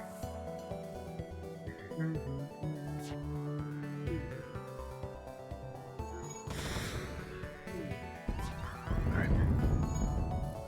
That's fine. Still got a functional weapon, that'll be able to completely disable theirs. No real point in going for the KO here. I love how their laser charges backwards on either end, it just looks really cool. Alright. Disabled again.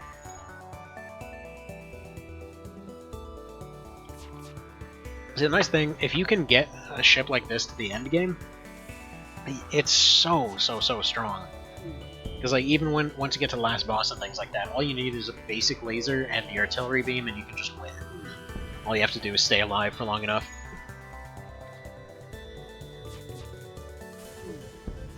Boom. It's just so satisfying. Oh, by the way, you may have noticed in the mod, they actually fly out the windows once it explodes. See, with the pirates gone, you signal the station. We appreciate what you've done, but there will soon be another ship looking to profit from our isolation soon enough. Sorry, we can't give you more, they say, handing over a giant laser cannon. Cool.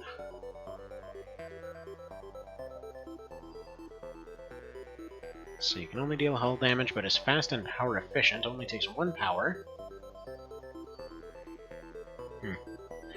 Okie dokie. So in that case, that completely throws away the one benefit that the Stealth C had. Also, one quick second. I think I need to see if that's the neighbors or if that's my son crying. 1 sec.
Okay, and back. So yeah, this is probably going to be the last attempt for the day. Because it looks like the kiddos are pretty close to getting up, actually. Alright, we're going to go jump for this one, because time's running a little limited on the old clock there. Let's see, find the missing cargo ship docked to an empty space station. However, their hold appears to be empty, and there are no obvious signs that anyone is inside the ship or station. Everything looks abandoned. Move in to examine. You dock with the station and take a look inside. However, no sooner do you open the airlock than pirates burst in. Meanwhile, scanners are picking up a previously undetected pirate ship moving to attack. And intruders are on board. Alright, so they're over there. Again, I just love when the AI is an absolute genius and decides to send out a friggin' like Zoltan guy with their no health in order to go board a ship. We sent our giant humanized Duracell to go fight stuff. Meanwhile, we left our rock guy and humans over here.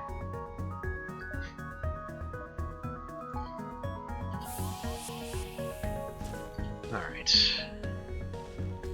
I think our rock guy can probably take this one. Unless he's got particularly good skills. No, he's got him. Should be able to beat him on health alone.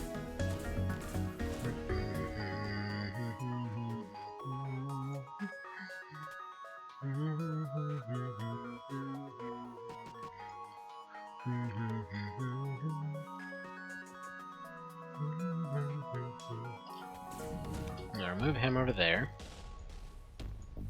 Start de-airing this place.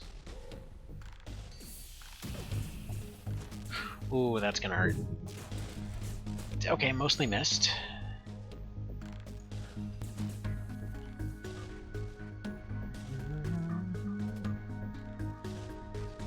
Oh, we're just gonna have to make a stand in that. Actually, no, you're gonna go here.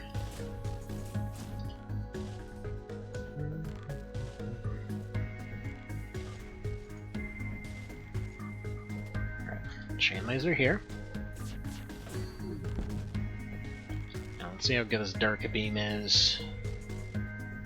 Yeah, it's basically the mini beam, but it's a better version of it. Except I think they've got system casing. Ooh, okay.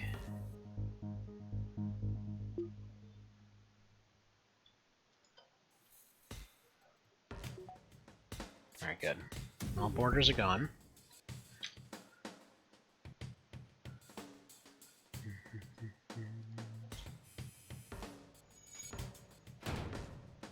Or, yeah, I think they've got that ion canceling thing. That's what that is.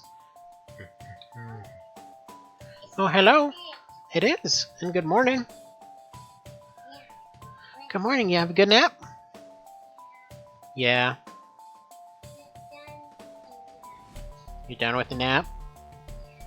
Okay, well, we're gonna wait for brother to get up and then we're gonna go watch a movie, okay? Yeah, that sounds like fun, huh? Okay. Good stuff. We'll give him like 20 minutes. How does that sound? Got a plan? It's a show? I mean, kind of, yeah.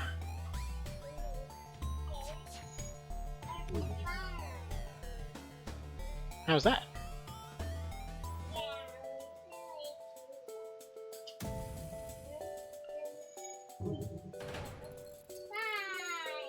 Yeah, you see 5 of something? What are you counting? Oh, you're counting the circles? That's fair.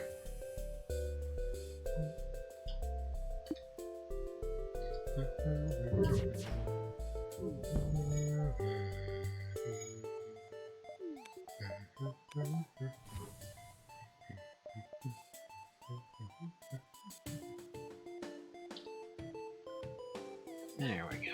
See, this is looking alright. Really bulky situation they got going on, though.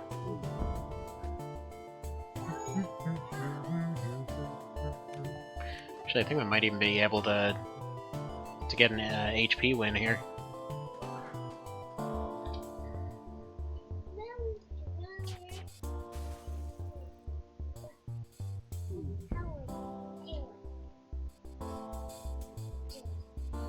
Hang on one quick sec.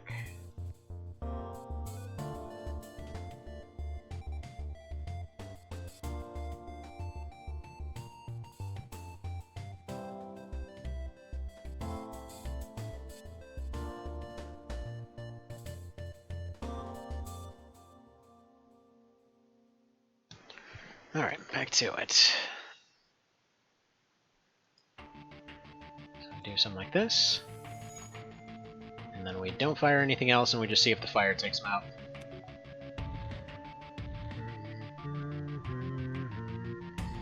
Actually, yeah, no, there's nothing. Yeah. Unless they go to work on... Unless they both go to work on the air, and then both get taken out by the air being on fire. Oh. Okay, wait a minute. Does this thing come with a fire beam? Yeah, it does come with a fire beam. Okay, crap, that's amazing. Because that also means that it's doing damage without actually doing direct damage. This might still cause it to explode. Go try to fix it! Go try to fix it! No, they're gonna explode, but yeah, I think this might be my new favorite in this mod, actually. This didn't previously come with a fire beam. I'm pretty sure this was either a regular artillery laser or it came with a scatter shot.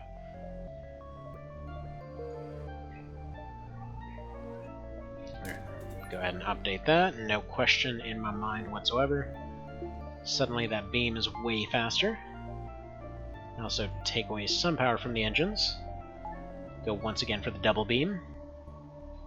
It's just so strong. It's so strong. Ah, jeez. Okay, so actually I guess we can depower that a little bit to get the med bay. I guess the one downside of this thing is just the med bay is kind of meh. But honestly, it's a really minor downside.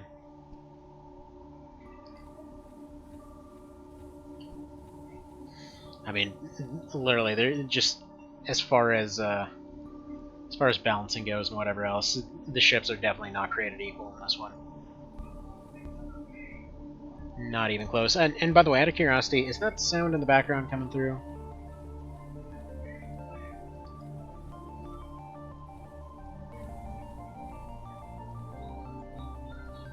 Actually, seconds. Nope. All good? Okay, good. I'm just watching a show off in the background. Which, by the way, a funny note. So I'm not sure how new it is, because it seems like a lot of folks had seen it already. I thought the Transformers Prime was a relatively new thing. So I was kind of surprised, because my daughter's been super into like Transformers and Power Rangers and all that kind of stuff, especially Korean knockoff Power Rangers for a little while now. And sure enough, like this is, she's like, no, Daddy, I need the robots, and so we're going and watching that. And I was kind of surprised to hear The Rock, as like in the first episode. Like, I didn't hear of The Rock being on a show. Like, my wife's got a crush on the guy. I'm pretty sure everyone alive has a crush on the guy. How have I not heard about him being in Transformers? This seems like it'd be, more common news. Now they're showing up and everything. I'm like, oh man, there's, surely they wouldn't have had the schedule for this. And that exact thing got answered pretty much immediately. Because I wasn't sure how they'd fit that into their schedule of being on, like, freaking 4 different shows, plus running a game show, plus, being an exemplar to all mankind and all that kind of thing, and apparently never sleeping.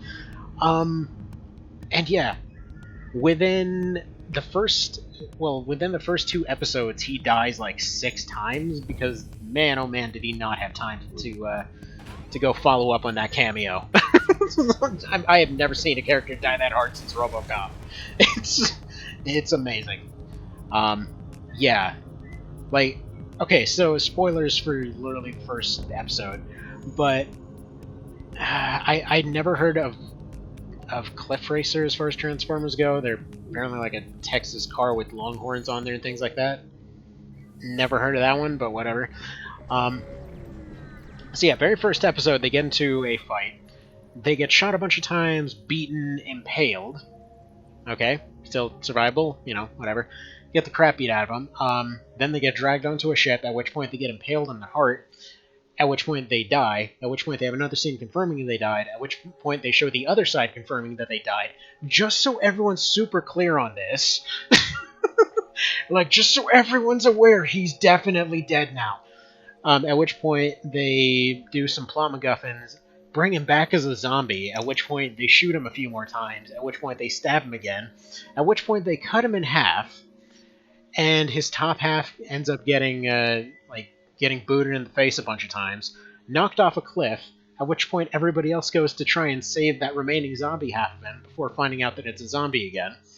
At which point he's shot a few more times, at which point they fall down and get impaled on a rock again, at which point they drop a frickin' nuke on him and blow up the entire mountain that he's on, just so everyone's super clear, there's nothing left to bring back for another cameo. Like, it was so overkill. It's amazing.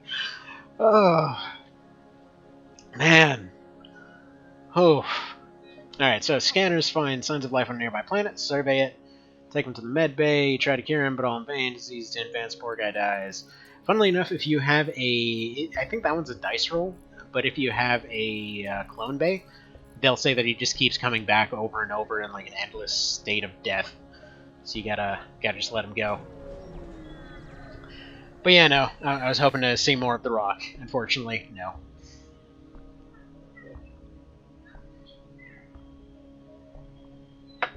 Alright. Actually, a bit of a side note. Speaking of that guy's game show, you guys ever watch the Titan games?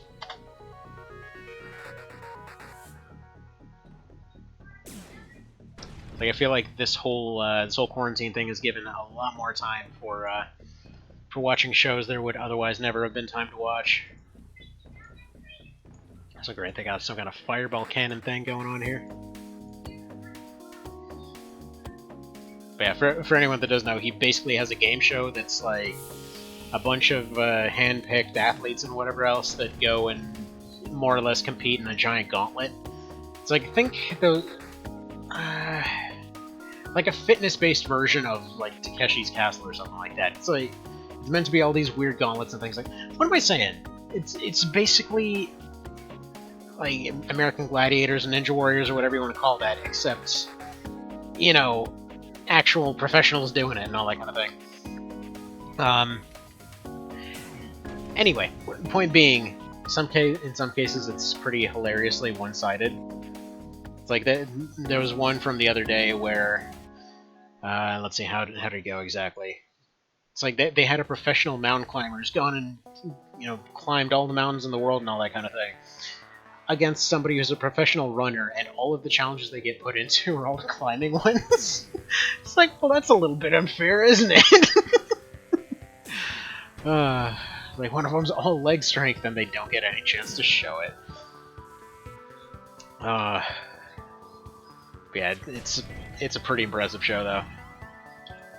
Alright, we're getting screwed pretty hard here. If that thing could stop setting the entire thing on fire, that'd be great. And the doors are about to catch fire. Oh, for crap's sake, now the weapons are on fire. Stop setting everything on fire! Freaking Cornholio and the bridge of the ship everywhere just, hey, fire, fire! There we go, artillery beam coming in. Shields are down, hopefully chain laser for the finish. Don't think they're thinking even charge fast enough. Ah, jeez. It's all burning down! There we go. The ship explodes, goody goody. We have successfully beaten Cornholio.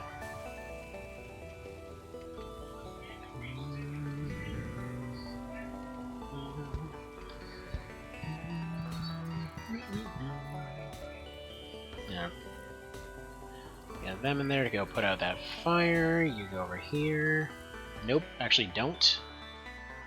Because they need to fix the doors first. Hopefully they can before Pan over there dies. Looks like they should be good. Come on, give me my doors so I can bend this. Alright. So this is the downside of this ship. As cool as this layout is for actually preventing boarding and all that kind of thing, it's also not so good for stuff like this.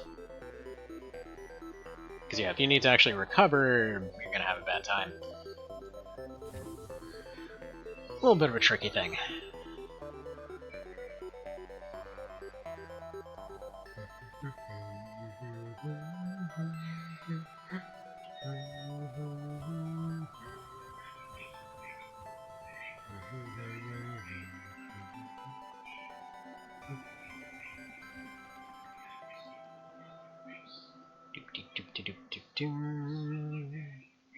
And the Slugman's done.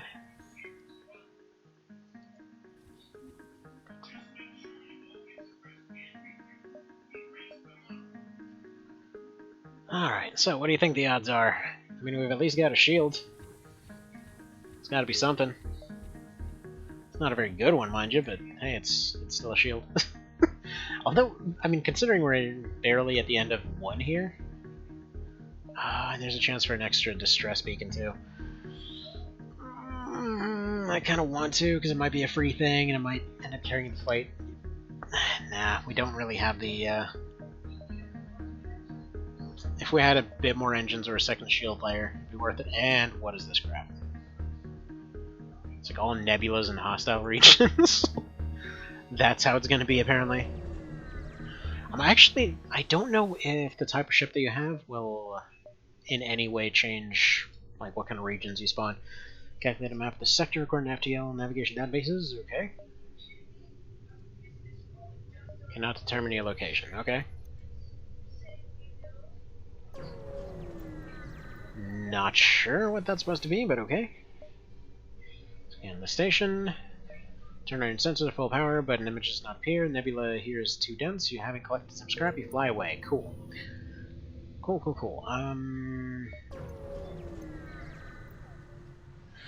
Cool thing about nebula regions. Ooh.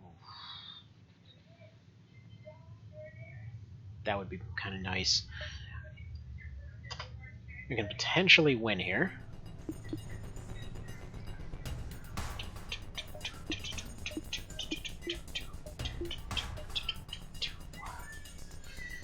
Thinking probably Ogre and Chain Laser.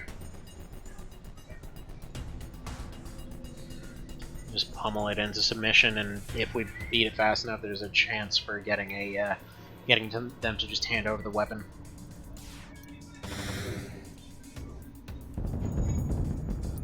Yeah, there we go. It should be good. Should be free.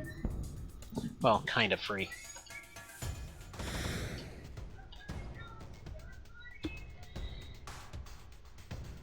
Alright, depower that.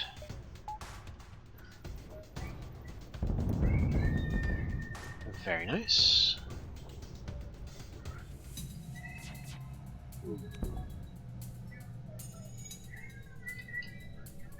Let it fire one more time. Artillery beam should set it all on fire.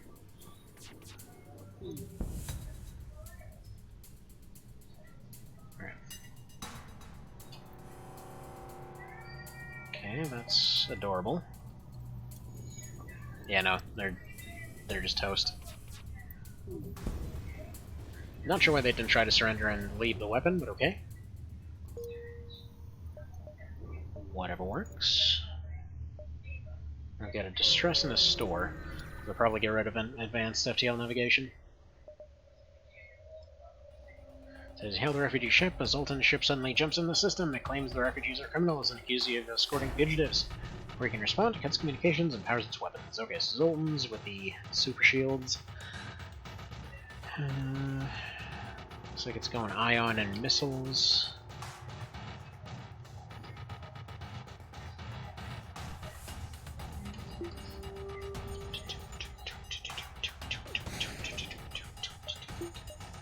Turn off oxygen for some more dodge. Okay. Now, this is so much faster if you actually have a hand that works.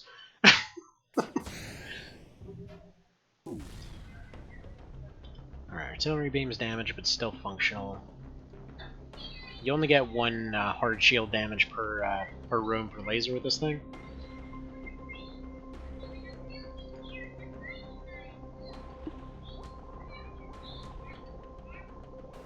Plop. Alright, nobody's boarding. So you go ahead and get that fixed.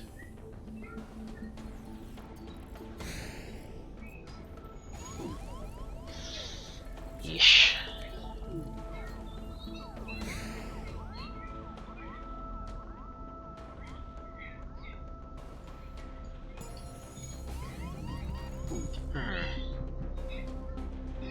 Alright, yeah, engines are a complete write-off here. Let's get the beam fixed up.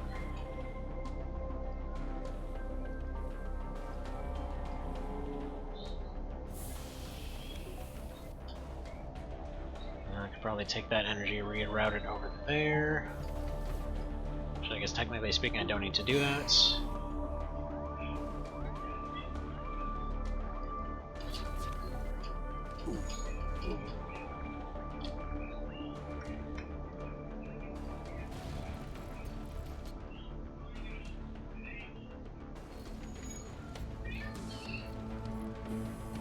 Roast it.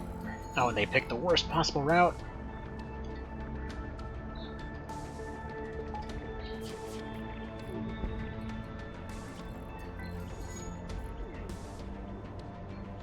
That's a shield's back, weapons are gone. Thankfully all their stuff keeps catching fire, so that's a plus.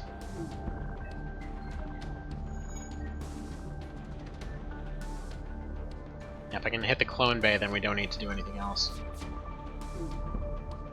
Good. Come on, one more.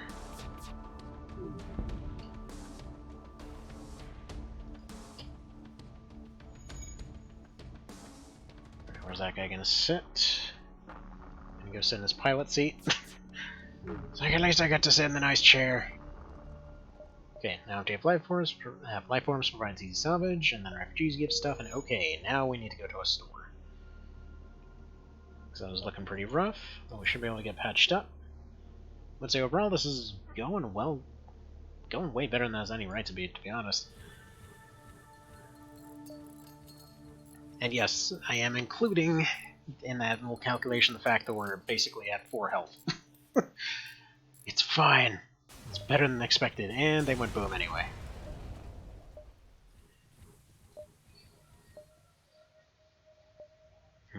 So what, 80? Yeah, it's 80 for the next level of artillery beam. I almost want to say it's worth getting rid of the Dirk beam and actually going for the artillery upgrade.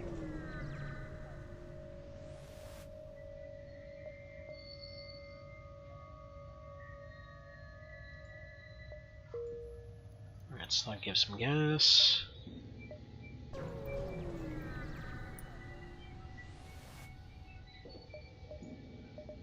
Right. So Auto 2, very fast charging support laser designed to keep energy ships under constant fire. So that's 65. Required power 2.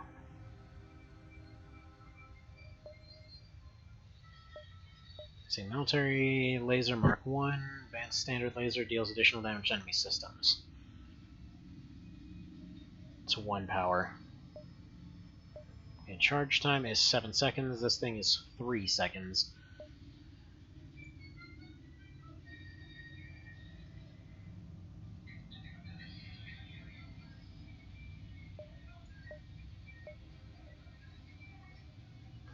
So it's 2 power. What do we get rid of for that? Guess we just get rid of all this stuff for it?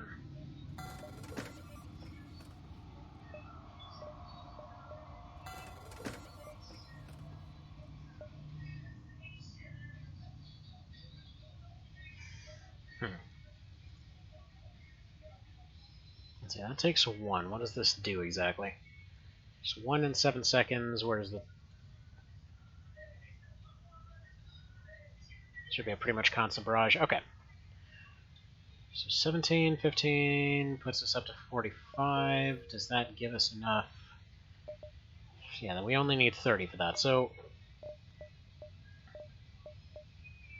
That's going to be the case. Sell the FTL. I don't want to sell the Ogre, but dang, it would be a really good build.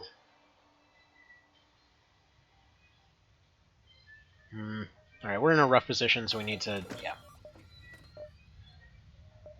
So we're going to take some repairs, just basically go for a full barrage setup.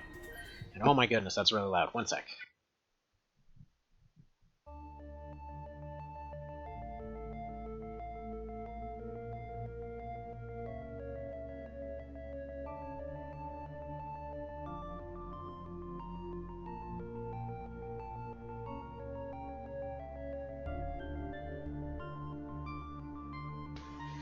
Yeah, funny note about smaller kids. Give them an iPad and they'll just keep on raising that volume over and over and over and over and over until it's just blaring throughout the house. Alright, so What can we depower here? Depower this. Yeah, we need some more juice for it.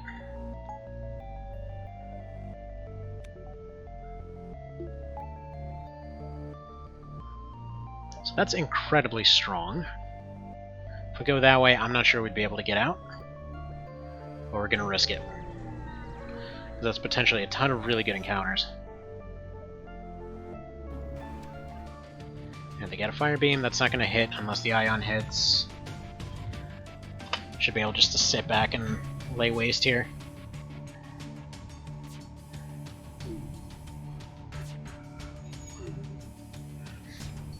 So, cool thing about the auto laser. On its own, it doesn't seem like much, but over time, it does more and more and more and more to the point that when you have somebody that's leveled up, it will eventually be able to just completely overwhelm. Oh my friggin' goodness! Will things stop doing that? It's like they literally all they gotta do is keep one bubble.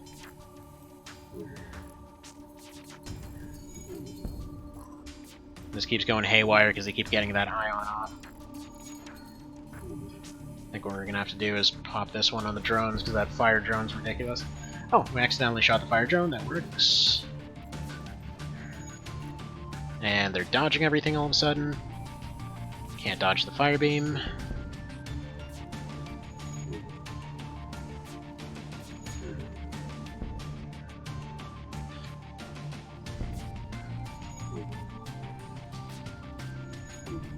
Oh, should probably put this fire out, huh?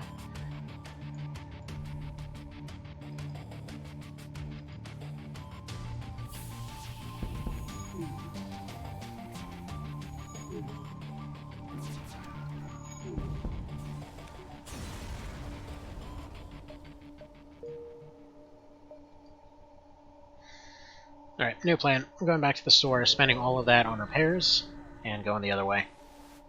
We're gonna get less encounters, but need some fixes.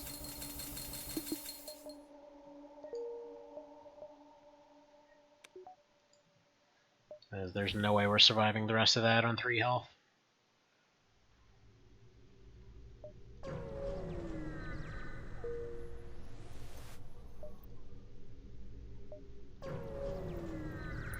Which sucks, because we're missing on a bunch of encounters, but oh well.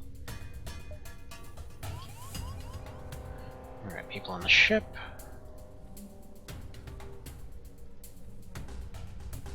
Let's do this, this, this, and this.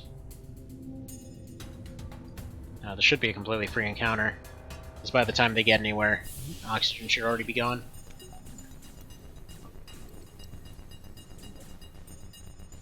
They'll start taking a few shots on the oxygen, then they're gonna leave, then they're gonna go for another room, then start choking out there. Then you are gonna run over to the med bay.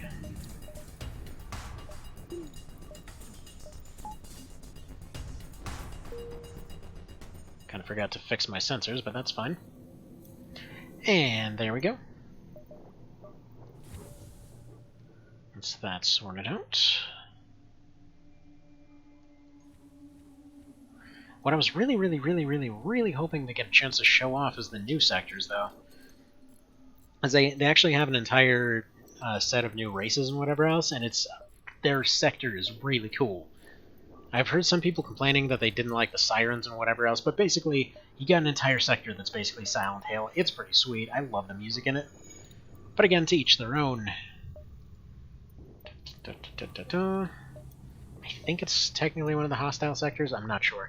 It's either one of the hostile ones or Nebula's.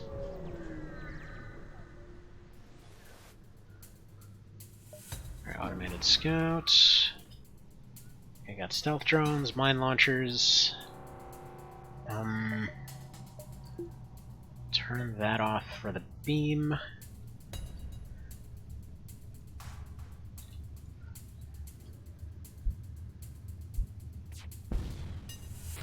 Okay.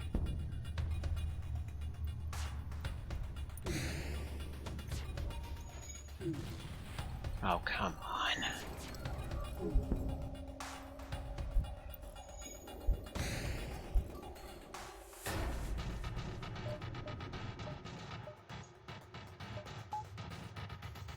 Alright, so we're gonna need door guy helping repair these.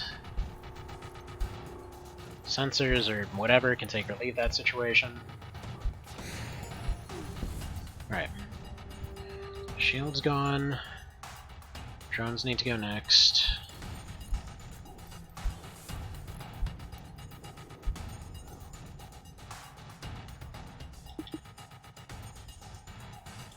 Mr. Cow, it's been ages! How's it going? Welcome to Thing, and by the way, I don't know if you've deleted Discord out of your life, but got a thing for you. So yeah, let me know. Alright, crap. They just barely got away. Ah. Alright. I'm gonna turn that off, get oxygen going. Probably let Krollkama go fix this. Get you over this way. Moff Searden is trying to R. Oh. Moff Searden? Sounds like somebody out of Star Wars.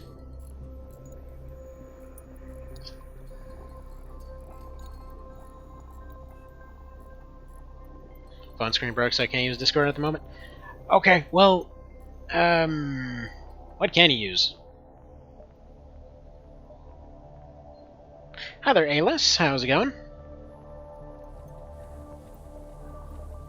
Welcome to FTL, the game where everything goes great all the time forever, and a ridiculously high difficulty never has any downsides. Happy 4th of your American? Oh yeah. Except we're basically celebrating by currently I'm waiting for both my kids to get up from naps, and then we're basically just going to go watch Hamilton and go walk around the neighborhood and see if anyone's launching bottle rockets or whatever. Is this Star Wars Rogue Squadron reference? Gotcha, gotcha. I think I've played... I know I played one of them with my friend back on the N64. That was one of the Squadron ones. I haven't played all of them. But anyway... Yeah, I got your thingamajig. It's been sitting around for like 2 months now. Finally had all this... Well, I mean, kinda sorta had time during this whole apocalypse. Alright, long-range beacon is almost hidden within a nebula when the FTL drive is charged. You can jump to the next sector. Ripples in the gas clouds ahead look quite beautiful. Scans reveal even better views. Relocate power to improved sensor grid. Alright. Turn your sensors on full power while your FTL drive charges. By some miracle, they spot remains of a ship floating by, and you find some drone parts. Q. Alright, well, we gained pretty much nothing out of that sector. Unstable zone. Okay, I think this is one of the sectors for the new guys there. That's the one in N64? Okay, gotcha. So by the way, left the other day, got this huge tactic soaker vibe back. Google and found your site with information about One Vision in Valeria. Yeah, it still sucks that they never were able to translate it to English. Like, the one guy that was hired to do it basically just noped out of the project and begged to be let go. But surprisingly, if you know the original well enough, it's surprisingly playable.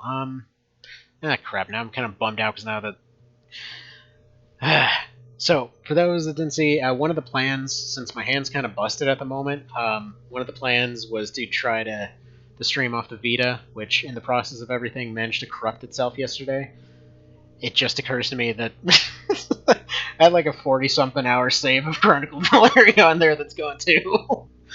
Crap. Alright, so, this dangerous sector has become a haven for pirates. The rebels don't dare to hastily pursue in this dangerous territory, delayed by 3 jumps. Noise.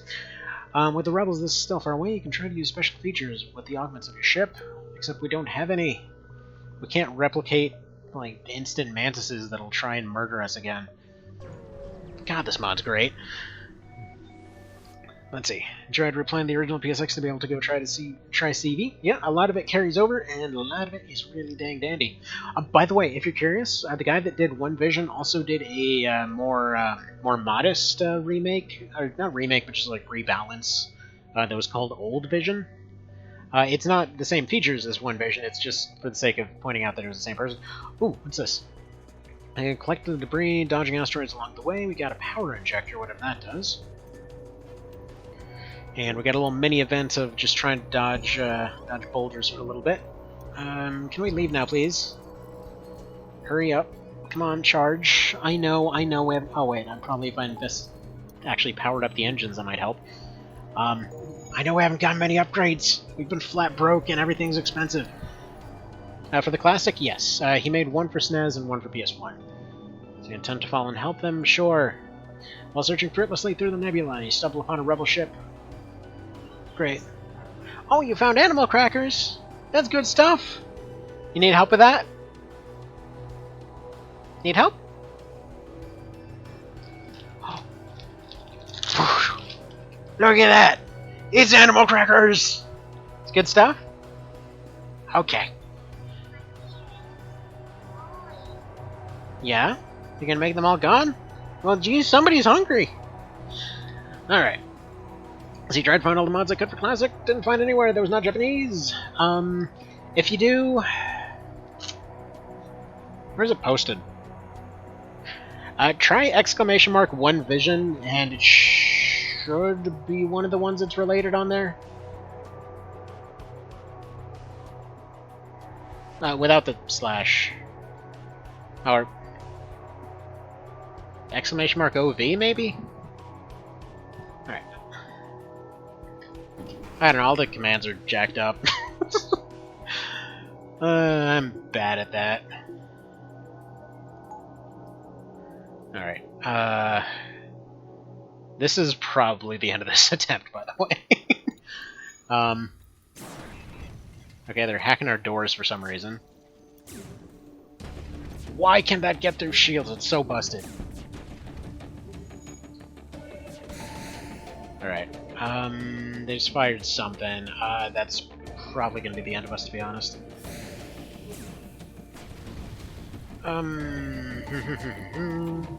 Everything's on fire. And I can't get up. Yeah, no, this is a total write-off. There's... I can make... Yeah, we might be able to charge and run away, but... Aside from the artillery beam, there's nothing for it here. I guess let's have you go in there, try to get that crap fixed. Pilot guy needs to do his thing. Yeah, there goes the artillery beam. Yeah, I know. Everyone's all injured and destroyed and annihilated. We've got no air. Run. Straight into somebody's distress signal. This is gonna go great. The ship you're using is quite hard. I don't know. This is one of my favorites, to be honest. You fly straight into a hacker ship. Hacker trap, there's no disaster here. Well... hello, explosions, my old friend. You're so well beyond screwed that this is the end. Door guy suffocates. Probably would help to power up the oxygen. I mean, you can hope that they keep firing harmless things. Not really even a point in firing that. Actually.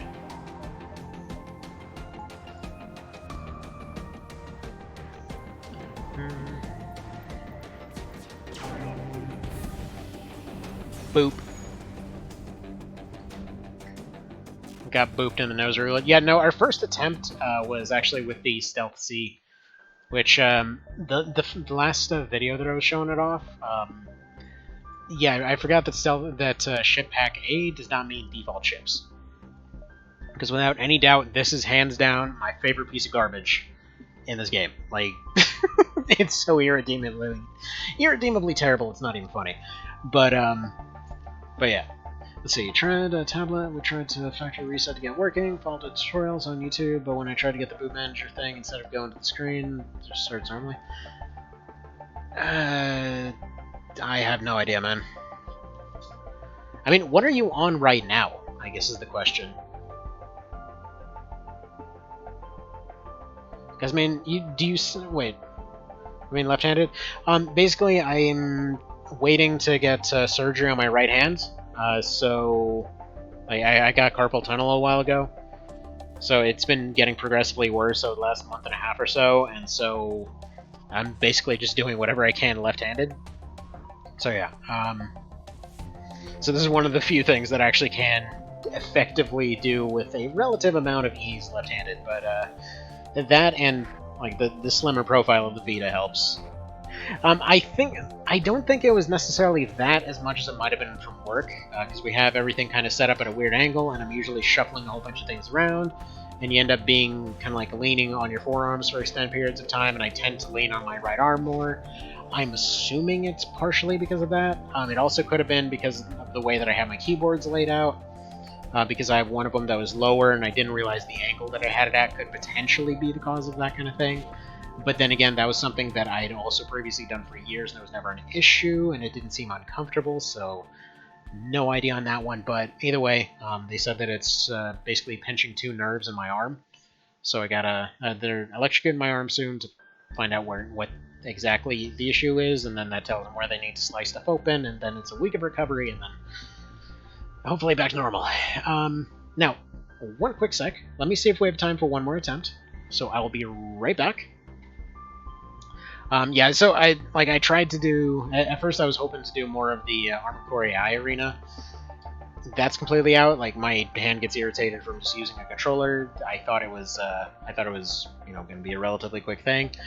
Or a relatively okay thing. I figured, okay, maybe it's something slower, and the other day the stream broke, so I was trying to do a video fell seal, couldn't even do that.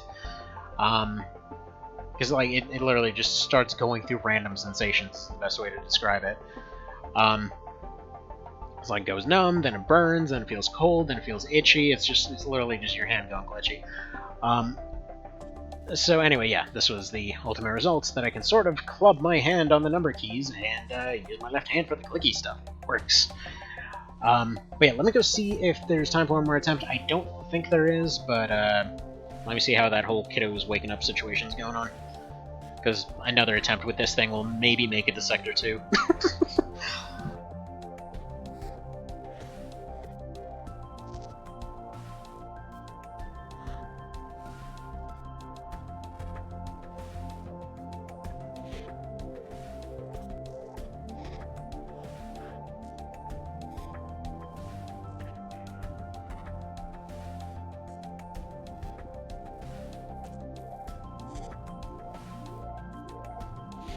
Alright. Judging by that situation, yeah, we got time for one more. Like, only with this, though. Because, yeah. For anyone that's newly getting here, or that hasn't played FTL before, welcome to the Stealth Sea, the stealth ship with no stealth, that also doesn't really have any shields, nor does it have mobility, nor does it have offense, or any chance in hell whatsoever. Need a name. Give me a name, people.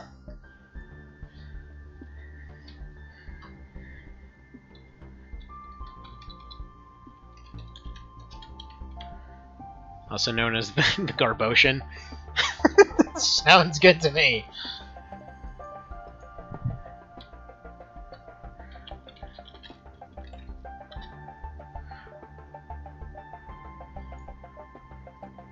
Yeah, so for one of my highest scores is still with this thing. The Cosmic Rage. Alright. Trying to find, there was one weird one, where was it? You know what, there we go. I feel like my cow would probably have a little hat. There we are. Needs to have a little hat. Alright, so, Alice, here, the next one. Let's see what kind of customizations we got for you, because I never customized the rocks. Sweet. Got almost like a friggin' NCR Desert Ranger thingy going on here. Alright, who else? Let's see, Annihilator and Garm have already been splatted in previous runs. I don't think we've had a Spendrigan yet.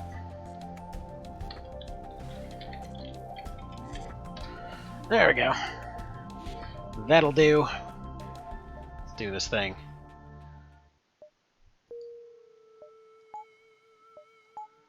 And yeah, the only difference that Arsenal Plus makes for this particular ship is it gives you a directional scanner instead of the anti-drone. So functionally all it boils down to is that it gives you 10 less scrap to sell for random garbage, because the anti-drone is just trash. There's no reason you'd ever really want to use it. And if you disagree with that, you're completely incorrect. Oh, and I guess the Shield Plus is a little bit less. It costs less. So that's nice.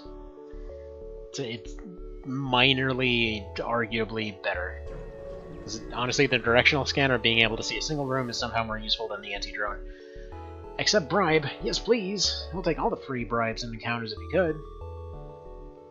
And yeah, A+ difficulty basically means you get much worse rewards across the board. Ooh. Let's see the goods. You want to sell fuel? Nah. No missiles, drone parts, yeah. My goodness. That is a sweet deal. So that guy's got a fancy name. Alright, so what do we got here? Got any shields in here? We've got repair arms. Honestly, repair arms are really strong with us. If we could sell enough to get shields. Because it's like 45% increase in prices in this mode. So we can get 35s, that'll get us up to 103. 133. Yeah, we can get shields.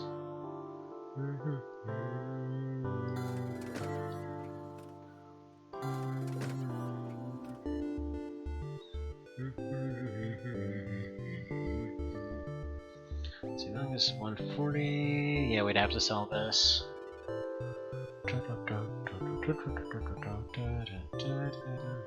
So yeah, for some reason I always hesitate on selling that thing, but there's no question, it's such a piece of garbage that there's no need not to sell it. I'd say I'm impressed how well this game aged. Yeah, it's really good. It holds up perfectly well.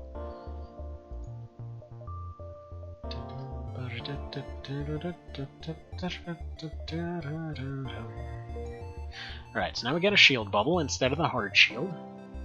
Which, yes, it may be double power consumption, but it actually functions as a shield, so that's nice. Yeah, FTL really was it. Honestly, from what I've seen of Into the Breach, it's also really good. Very similar ideas going on there. It's one of those ones I've had on my wish list for forever. For some reason, I've never picked it up. I don't know why. Alright.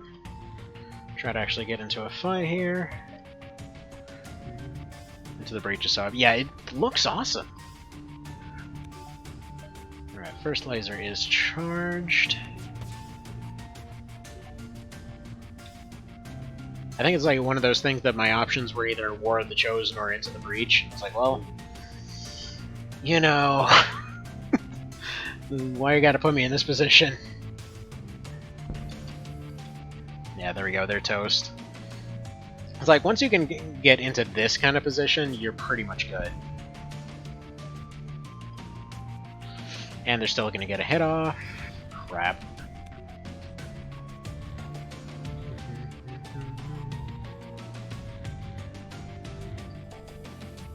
And I know that's one room, but it's hitting 2 units.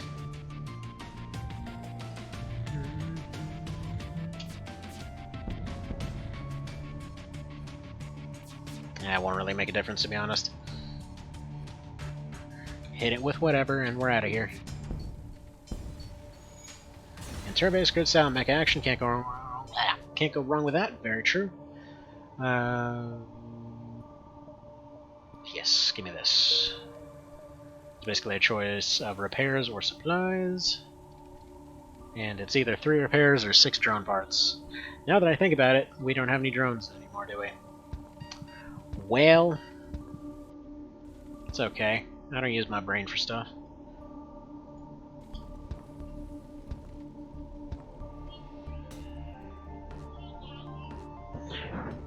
And what's up with you? You being silly? Yeah.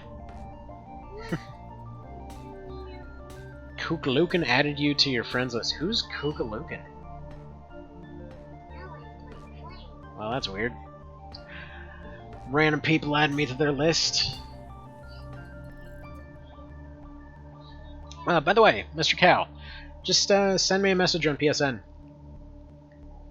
And I can get that thingamajig over to you.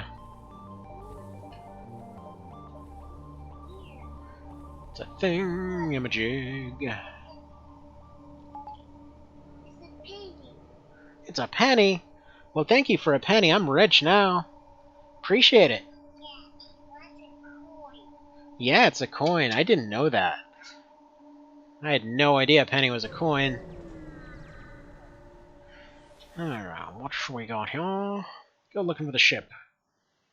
Can't pick any terrible ship. You're prepared to move on, and nothing else terrible happens. And we don't lose time. Honestly, that one's almost never worth actually chasing them down for. I think it's only like a 20% chance to actually find them. Even less beyond that to actually ambush them. Looking for an escort? Sure. Give us gas. Worst case scenario, free gas. Go here. I figure out how to do that. Why don't you go to the messagey dealie? Arctic the Rebels, sure. Alright, they got a double laser, that's not great. Our evasion's decent enough. It's like basically as long as the first hit doesn't hit you. I think that's the dumb part about the ship. You literally give up initiative on everything, and the ship entirely relies on initiative to accomplish anything. So it's almost entirely pointless. Oh, that's great. I love how dumb it is. We've made it wrong on purpose as a joke. I think they give you the directional scanner just to make it easier to sell the secondary thing. Because there's always that thought in vanilla of like, you know what, maybe this will be the run that I finally find a use for the anti-drone. What? Yeah, you don't know where your car is? Can you go find it? Go find your car. It's right outside.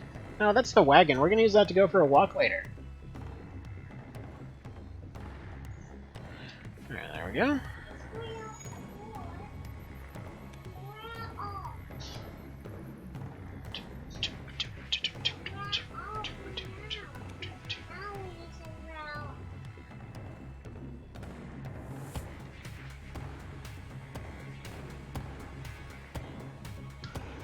Okay, needed a quick second to show what was going on outside. Apparently that wagon that's sitting out there is very fascinating.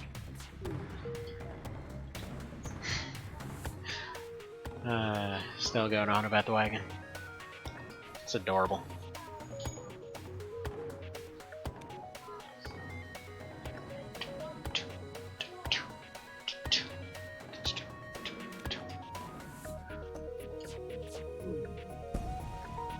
Boom!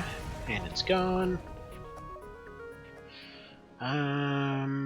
So we'll leave him alone. Like, it's one of those things where on a hard difficulty you typically want to go and steal from both, but you know, moral reprehensibility and all that. Overall, this is actually going way better than I would have expected. Send a message. I should be able to respond. Never sent the message before on PSN. Okay, and I will need to remember to actually get on the PS4 at some point. Okay, demand their goods, accept their bribe. Hell yeah, 2 gas, $10. Not bad at all. Not bad in the least. And this should give us just enough... just enough time to be forced to take a fight on the way out. Explore the field. Oh. Okay. Well.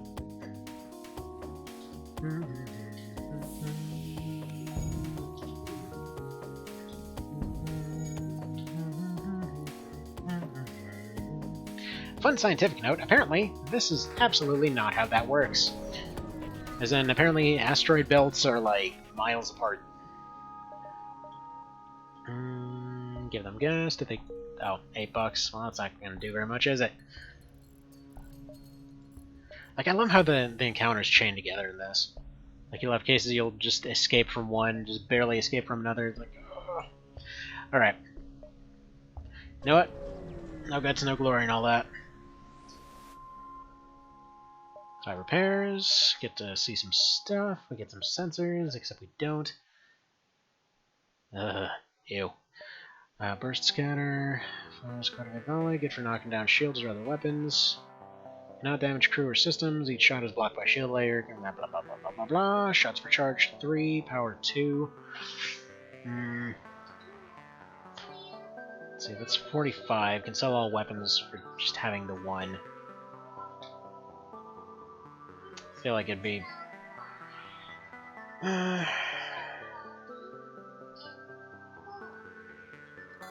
would consolidate stuff a little bit, but probably no.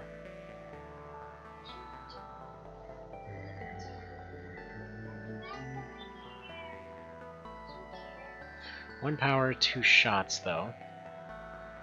And Zion. This would put us up to 49. Yeah, I feel like the Ion would be stronger than that.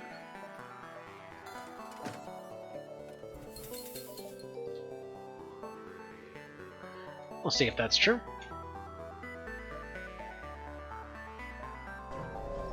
Let's see, you found the old Vision mod?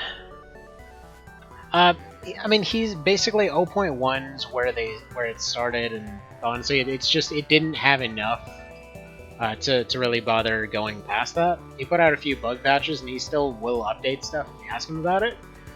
It's just there really isn't too much to add to it. He did what he wanted to.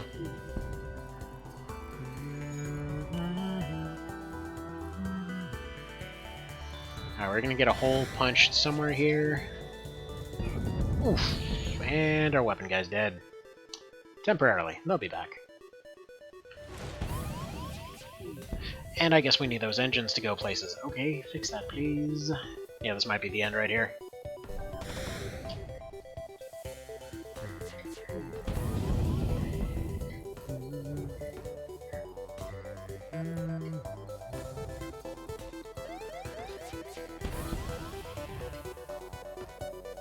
See, honestly, looking at anything to make the classic harder? Well, that'll definitely do it. I mean, it's better balanced. His whole goal was basically to patch out all the exploits.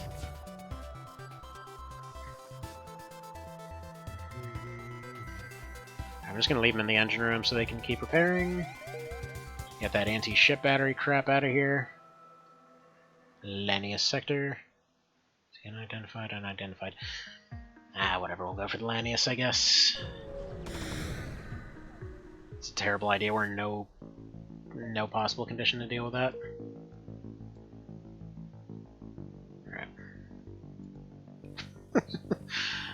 Alright. As the nothing left of this ship keeps attempting to go forward.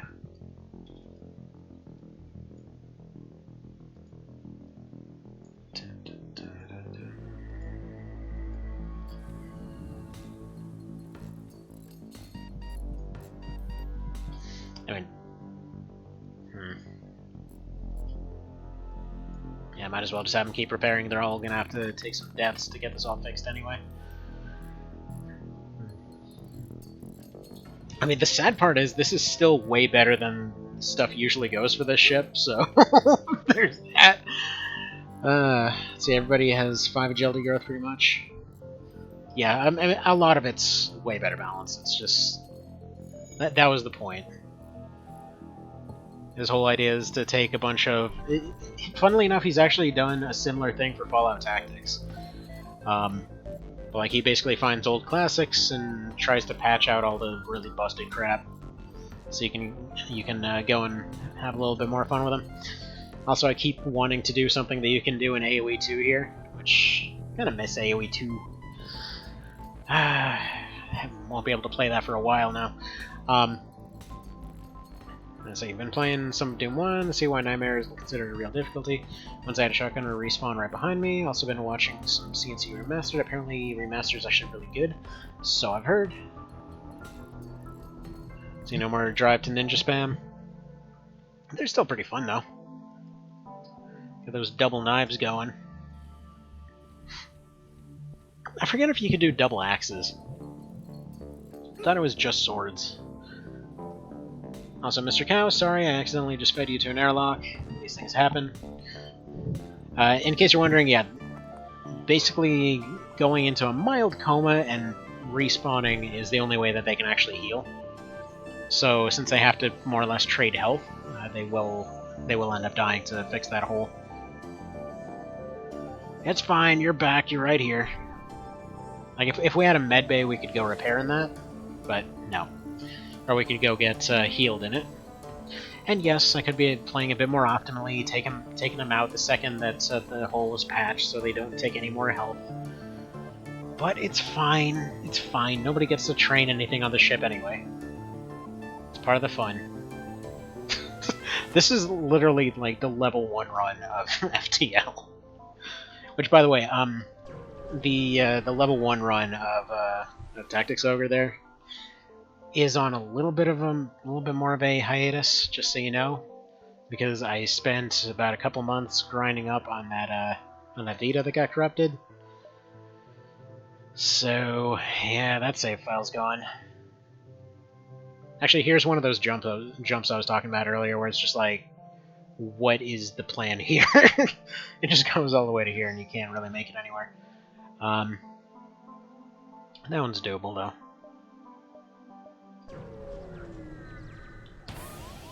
Ah, crap. Detect a small craft in otherwise empty area. Move it to examine it. It appears to be the husk of a Lanius ship barely holding together.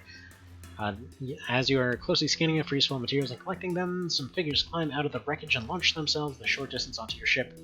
An explosive vibration rocks the ship. Lanius life forms are detected on board, and they have already managed to breach a hole. And unfortunately, this is one of those cases where you actually do directly have to fight them. Lanius don't need oxygen, and they will suck the air out of any room that they're in. So, you know, back to the death spiral here. Thankfully, they don't really have much health, though, so there's that. We're gonna go try to break the doors, to try to suck all the air out of everything. It's alright, we can let them break the doors. Modulate those phaser banks, number 2. Pretty much. Alright. Come on, Rockman. There we go. Now we just overpower him, and we're good. There's one, there's another. This encounter was a bit of a bust. Suppose we'll pause it for a second and let these two actually breathe some normal air. I mean, fine, I guess. Really no need to fix this room. We don't have any systems in there. I did have a funny situation before where I kept all the empty rooms with holes in them for the purposes of, you know, boarding type situations. And then unfortunately realized a bit too late that I had my my med bay spawn inside one of them. I forget exactly how it was. It was one of the landing ships with no med bay for some reason. Needless to say, that run went excellently. Alright. Depower that, get some of this going, depower some of this, and now I've got double layer shields. Man, stuff never goes this well for the Stealth Sea. Although we're almost out of gas and basically broke and broken. See, Rebel messages you. Who would have thought the most wanted ship in the quadrant would just happen by my station? Prepare to meet your maker. But isn't that like Subspace Games or whatever? Isn't that kind of breaking the fourth wall? Alright. Engine guys going here. They've just got a bunch of lasers. We should be immune to that.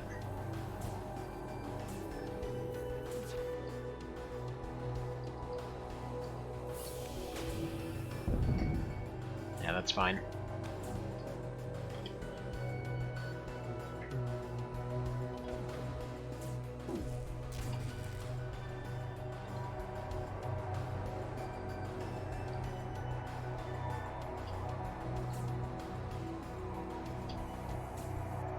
There we go.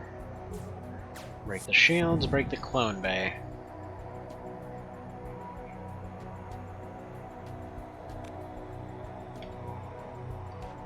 Go ahead and stun this guy real quick. Re-break all this stuff. Mini beam can then go for these two again.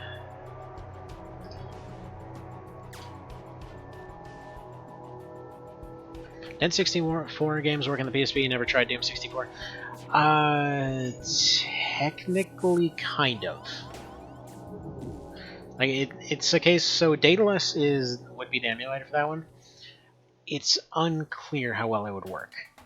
Like it's a total crapshoot. Like I've tried Ogre Battle 64 as an example, and that one completely doesn't work. Whereas like Ocarina of Time apparently works pretty decently. The more popular it is, the more likely it is that somebody made it work. Like, OB64 pretty much crashes after a few seconds and has all kinds of bizarre limitations.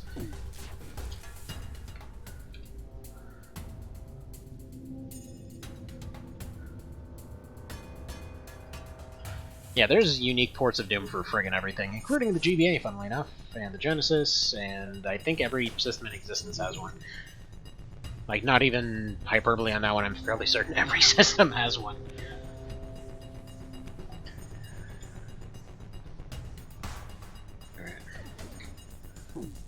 Re-break their power majigger. They're trying to escape, their clone bay is wrecked.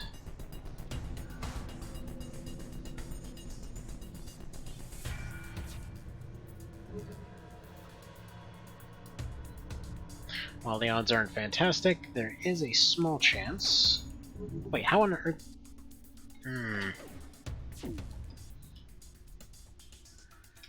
It might already be too late. Nope, there we go. Just on time.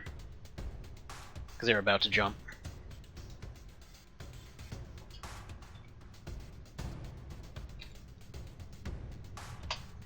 Alright, whatever charges up, and we got it.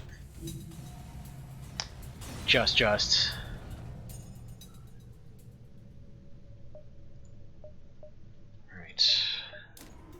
Get some power juice. We're just gonna have to deal with that 5 health. That's how this ship works, you just have 5 health.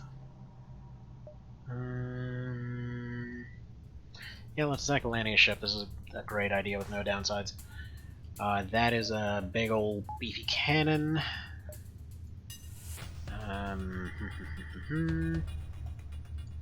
Okay.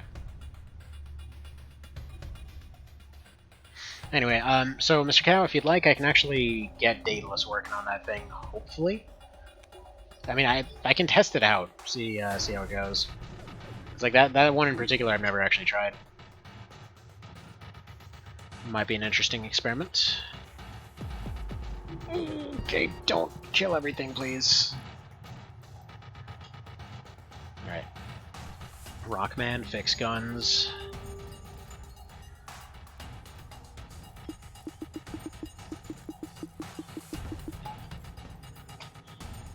Alright. That can potentially stun them. Yeah, that thing hurts real good. We're gonna have to... Yummy drink?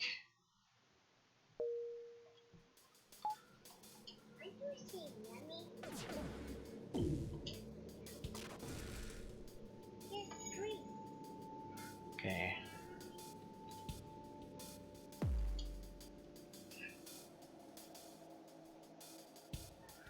Yeah, we're gonna go ahead and leave now. And... whoop.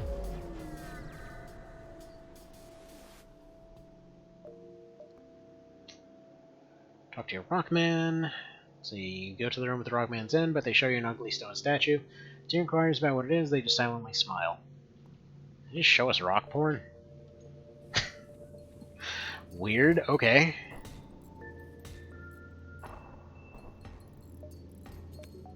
Yeah, like I said, would not expect this one to last very long. It's so good. Just every roguelike needs something like this, you know? Something that's so intentionally terrible, but not exactly mean. Like, you have stuff. It's unique stuff. It's not necessarily a great thing. Alright, let's see if this works. On arrival, you're immediately surrounded by chaos. A planet's anti-ship battery is firing on a number of landing ships. One of the combat ships mistakenly believes your ship has arrived to assist the planetary defenses. Okay. That actually helps. So they've got ASB against them. We need that cannon gone. So if that can get disabled, we have a chance. But there's no real escape option right now. So we're just gonna have to hope at least some of it works properly. Please miss. Now if we can get that disabled. Okay, that's something. That's step 1.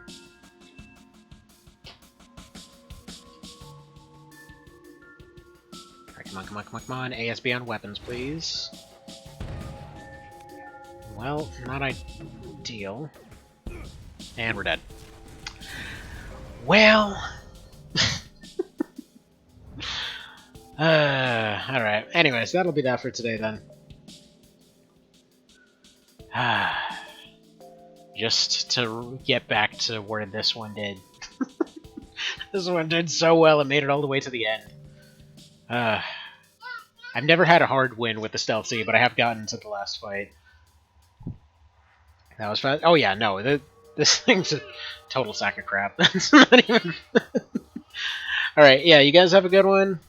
Have a good Welcome to Earth Day. And, yeah. Take care, everyone. Happy Independence Day. Mr. Cow, I will talk to you in a bit.